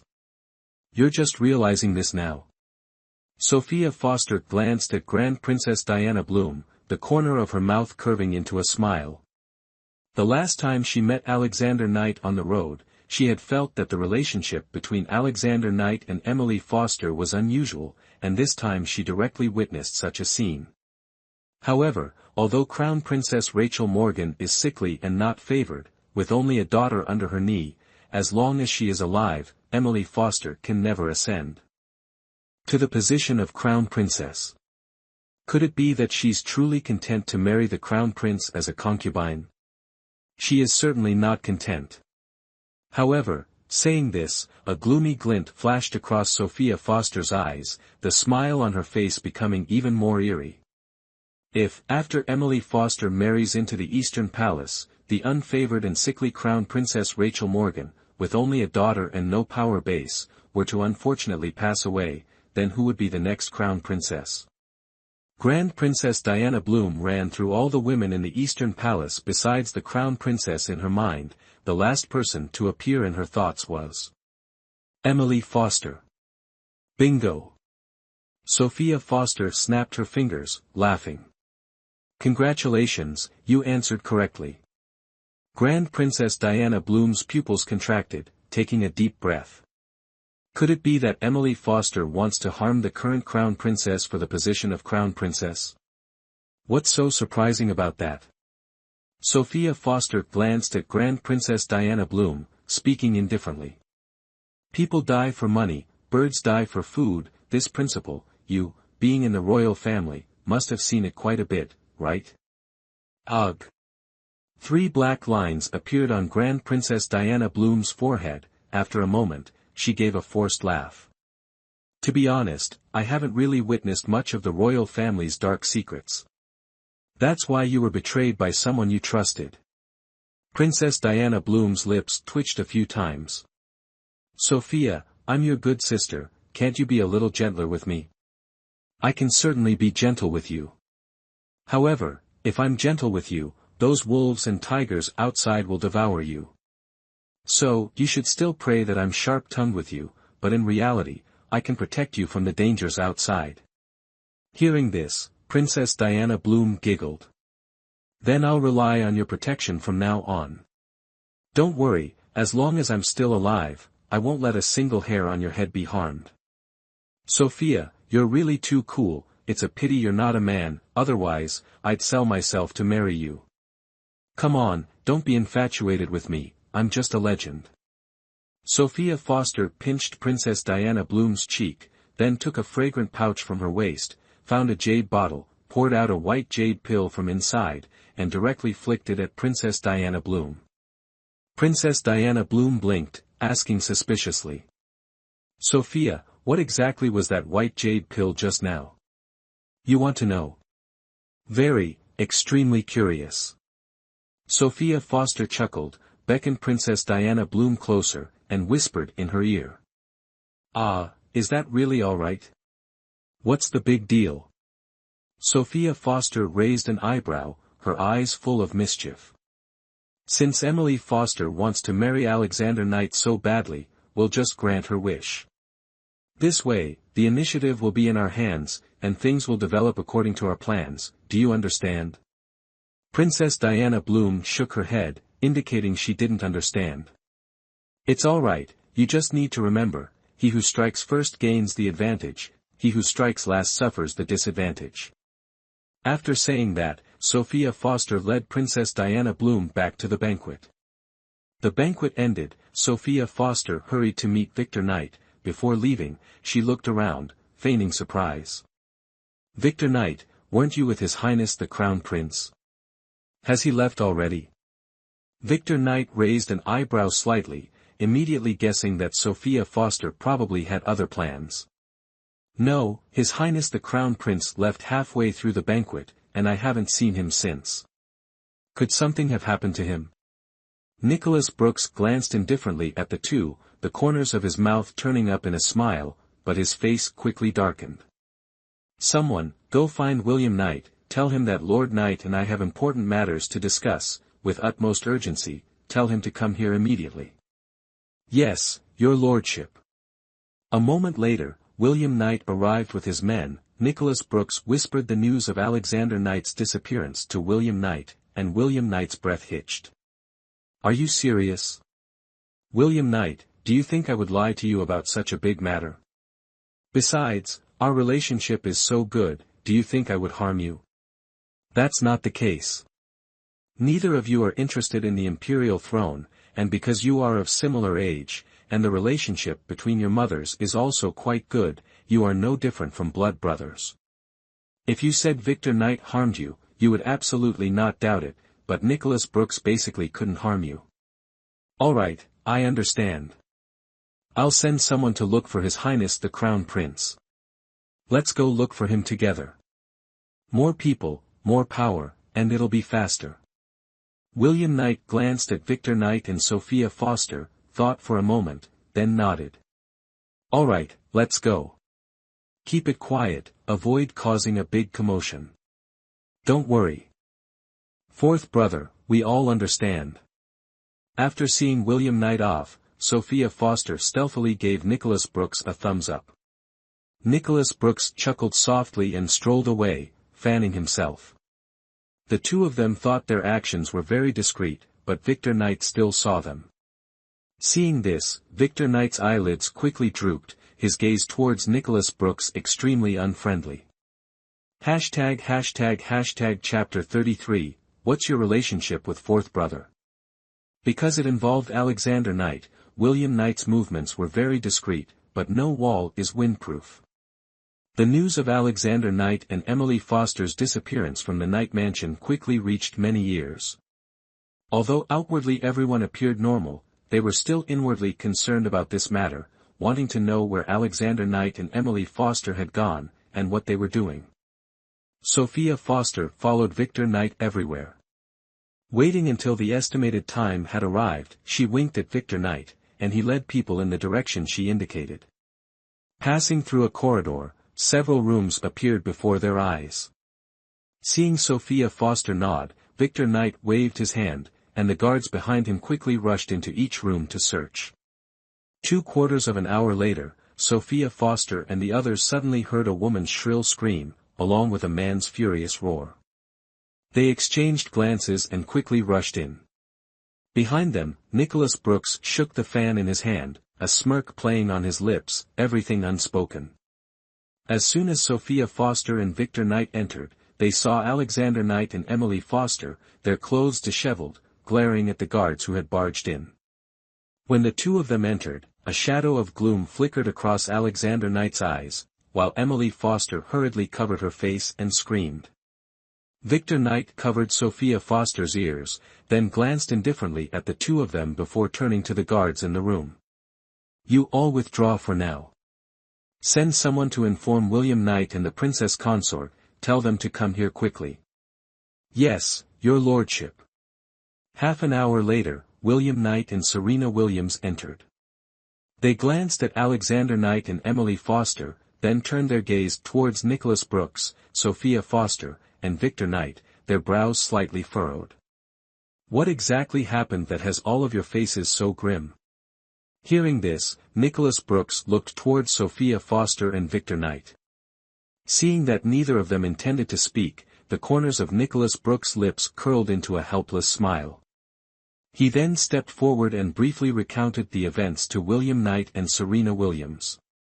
After listening, both of them frowned. "Your Highness the Crown Prince, did you truly, with Emily Foster, have carnal relations?"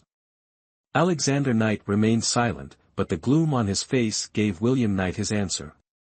William Knight took a deep breath, then slowly exhaled. "So what do we do now? I have my own plans for this matter. You needn't worry. However, I hope you can help me keep this a secret. Absolutely do not let my father, mother, or grandmother know. Otherwise, his position as Crown Prince would be precarious." Sophia Foster and Victor Knight exchanged glances and nodded slightly. "All right, we'll help you keep this quiet. But, if she goes home and tells the Grand Preceptor's wife, she'll definitely go to the Empress for justice. Then, not only will the Kingdom of Lien know, but so will the other 6 nations. What will you do then?" This was indeed a problem. However, Alexander Knight wasn't worried about this. He glanced casually at the people in the room, then turned his gaze towards Emily Foster and spoke in a low voice. "Emily, promise me that when you return home, you won't tell your mother about this first. Don't worry, I will take responsibility for you. I'll discuss this with my mother when I return. Give me 2 months. In 2 months, I'll ensure you enter the Eastern Palace with proper decorum." Emily Foster hadn't expected this situation could be salvaged. Joy filled her heart, and she quickly nodded. "Your Highness, rest assured, I will not tell my mother about this when I return home. I absolutely will not let your Highness be reprimanded by the Emperor and Empress." "That's good." By the time they left the night residence, it had begun to grow dark. There were few pedestrians, and the clip-clop of hooves echoed, yet inside the carriage, it was incredibly quiet, as if no one was there. Nearing the night residence, Victor Knight slowly opened his eyes and looked towards Sophia Foster. "Sophia Foster, when did you become acquainted with fourth brother?" "Ah. Don't me.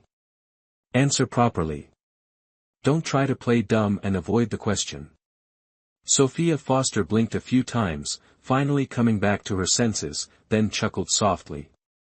"I wasn't trying to play dumb, I just didn't expect you to suddenly ask me when I met fourth brother." "Why? Is there something going on between the two of you?" Sophia Foster tugged at the corner of her mouth, shaking her head with a helpless smile. "To say there's nothing between us would be a lie. But thinking about it, there's nothing major between us either. It's just that I know what lies beneath his calm and gentle facade, and he knows what kind of person I truly am. That's all. Sophia Foster knows what lies beneath Nicholas Brooks's calm and gentle facade, and Nicholas Brooks knows what kind of person Sophia Foster truly is. Is that all? No one would believe that, no matter who they told it to. Clearly, Victor Knight didn't believe it either. That's why he said something rather foolish. Sophia Foster, don't tell me you actually like fourth brother. Ha ha ha, Victor Knight, you think too much. Nicholas Brooks isn't my type. Then what's your type? I like, Sophia Foster's words reached her lips, but she stopped just in time. What does it matter to you what my type is? Could it be that you've fallen for me and can't escape? Ha ha ha. Victor Knight let out a cold laugh, responding directly. You're also thinking too much. Even if every other woman in the world died, I still wouldn't like a woman like you. Coincidentally, even if every other man in the world died, I still wouldn't like a man like you. Fine, Sophia Foster, remember your words. If you fall for me, you're a pig. Childish, you're so childish, Victor Knight. If you fall for me, you're a dog. Good, a promise is a promise. A gentleman's word is his bond. Humph. Humph. Outside the carriage, Marcus Hunter and Luna Hayes exchanged glances, silently thinking the same thing. Seems like, dogs are also pretty childish. The carriage stopped at the Knight residence gates. After Victor Knight alighted, he quickly went inside. Behind him, Sophia Foster lifted the curtain, glared fiercely at Victor Knight's back, then leaped gracefully to the ground. Luna Hayes, return to the residence. Yes, Your Highness. After dinner, Sophia Foster asked Luna Hayes to fetch some books from the library. She slowly flipped through them while chatting with Seven Brooks. Chapter 34, Dominic Smith's background. Today, when I took Dominic Smith's pulse, I discovered he was poisoned in the womb due to his mother's poisoning. Unless we find out what poison she ingested, it will be very difficult to formulate an antidote. Actually, I can offer you some information. Sophia Foster's eyelids flickered slightly, and she let out a soft laugh. Go ahead. How many gold coins do you want? This information is free of charge. Oh, really? There's no such thing as a free lunch. Tell me, what are you really up to? I'm telling the truth. Ha ha ha. It's a shame I really don't believe you. Ugh. If Seven Brooks had a physical form, his forehead would definitely be creased with frustration. Fine, I'll tell you the truth. I'm giving you this information for free because you meddled with Emily Foster's affairs today, gaining the upper hand in her marriage to Alexander Knight. This is a reward from the system. If you don't want it, then forget it. No, I want it. If there's no risk, naturally, I should take it. Otherwise, wouldn't I be a fool? Tell me, what is it? Actually, Dominic Smith's mother was the younger sister of the Smith Kingdom's Empress. 2 days after Dominic Smith's mother's wedding, the Empress of Smith fell ill. Dominic Smith's mother visited the palace to inquire about her health and encountered the Emperor of Smith. Upon seeing Dominic Smith's mother, the Emperor of Smith was consumed by a desire to possess her. As she left the palace after her visit, he arranged an ambush, staging her death. The Empress of Smith, already frail, succumbed to her illness shortly after hearing of Dominic Smith's mother's demise. Following the Empress's funeral, the Emperor of Smith, disguised, brought Dominic Smith's mother into the palace. To prevent her from taking her own life, the Emperor of Smith administered a mind control poison. Unaware that she was pregnant, several months passed. A fierce argument ensued between the Emperor and Dominic Smith's mother, resulting in her collapse. The Emperor summoned a physician who, upon examination, revealed that she was over 2 months pregnant. For the sake of her child, Dominic Smith's mother resigned herself to her fate. The Emperor hastily administered an antidote, but it was too late. After Dominic Smith's birth, his mother's weakened state provided an opportunity for the other concubines. Dominic Smith's mother was poisoned. While he survived due to a timely antidote, both poisons left lingering toxins within him. He wouldn't die young, but his life would be a living hell. I see. Sophia Foster nodded. All right, rest assured, I will help Dominic Smith detoxify. I have a feeling this young master of Smith will be useful in the future. You don't need a feeling. He's destined for greatness. After all, every young master in novels and dramas is extraordinary. 7 Brooks, don't say it out loud, let's stay friends. Beep, beep, beep. 3 beeps echoed, and a cold, mechanical voice materialized in Sophia Foster's mind. Apologies, your friend, 7 Brooks, declines communication and offers you a side eye. Sophia Foster gritted her teeth. Fine, 7 Brooks, you're something else. You better pray you remain incorporeal. The day you gain a physical form is the day I make you run for your life. The next morning, after breakfast, Sophia Foster and Luna Hayes ventured out. Instead of going directly to Dominic Smith's residence in the Kingdom of Lien's capital, they strolled through Azure Pavilion. By the time they emerged, not even Victor Knight's spies, let alone those from the Chancellor's estate, would recognize Sophia Foster and Luna Hayes. Half an hour later, as Dominic Smith played chess with Nicholas Brooks, a guard announced their arrival. Young master, 2 individuals seek an audience, claiming a prior appointment for today. However, their faces are unfamiliar, prompting this report. Do you wish to receive them? 2 people. Dominic Smith frowned slightly. Is it a man and a woman? Are Victor Knight and Sophia Foster's affections truly this deep, that even when she comes to take my pulse, Victor Knight must accompany her? Reporting back to young master, it is 2 men. 2 men. Then who are they, ultimately? Dominic Smith pondered for a moment, then waved his hand dismissively. Very well, let them in. Yes, young master. After about a stick of incense's worth of time, the guard escorted the 2 men inside, then promptly withdrew. This commoner greets young master Dominic Smith and His Highness, Prince Ning. You are, Dominic Smith's words were cut short by Nicholas Brooks. Sophia, it's been a while. Your disguise skills have truly improved. You must teach me sometime when you're free. Once I learn, I'll do a few things to lift my spirits. Sophia. Dominic Smith's brow furrowed even deeper. You are Sophia Foster. Indeed,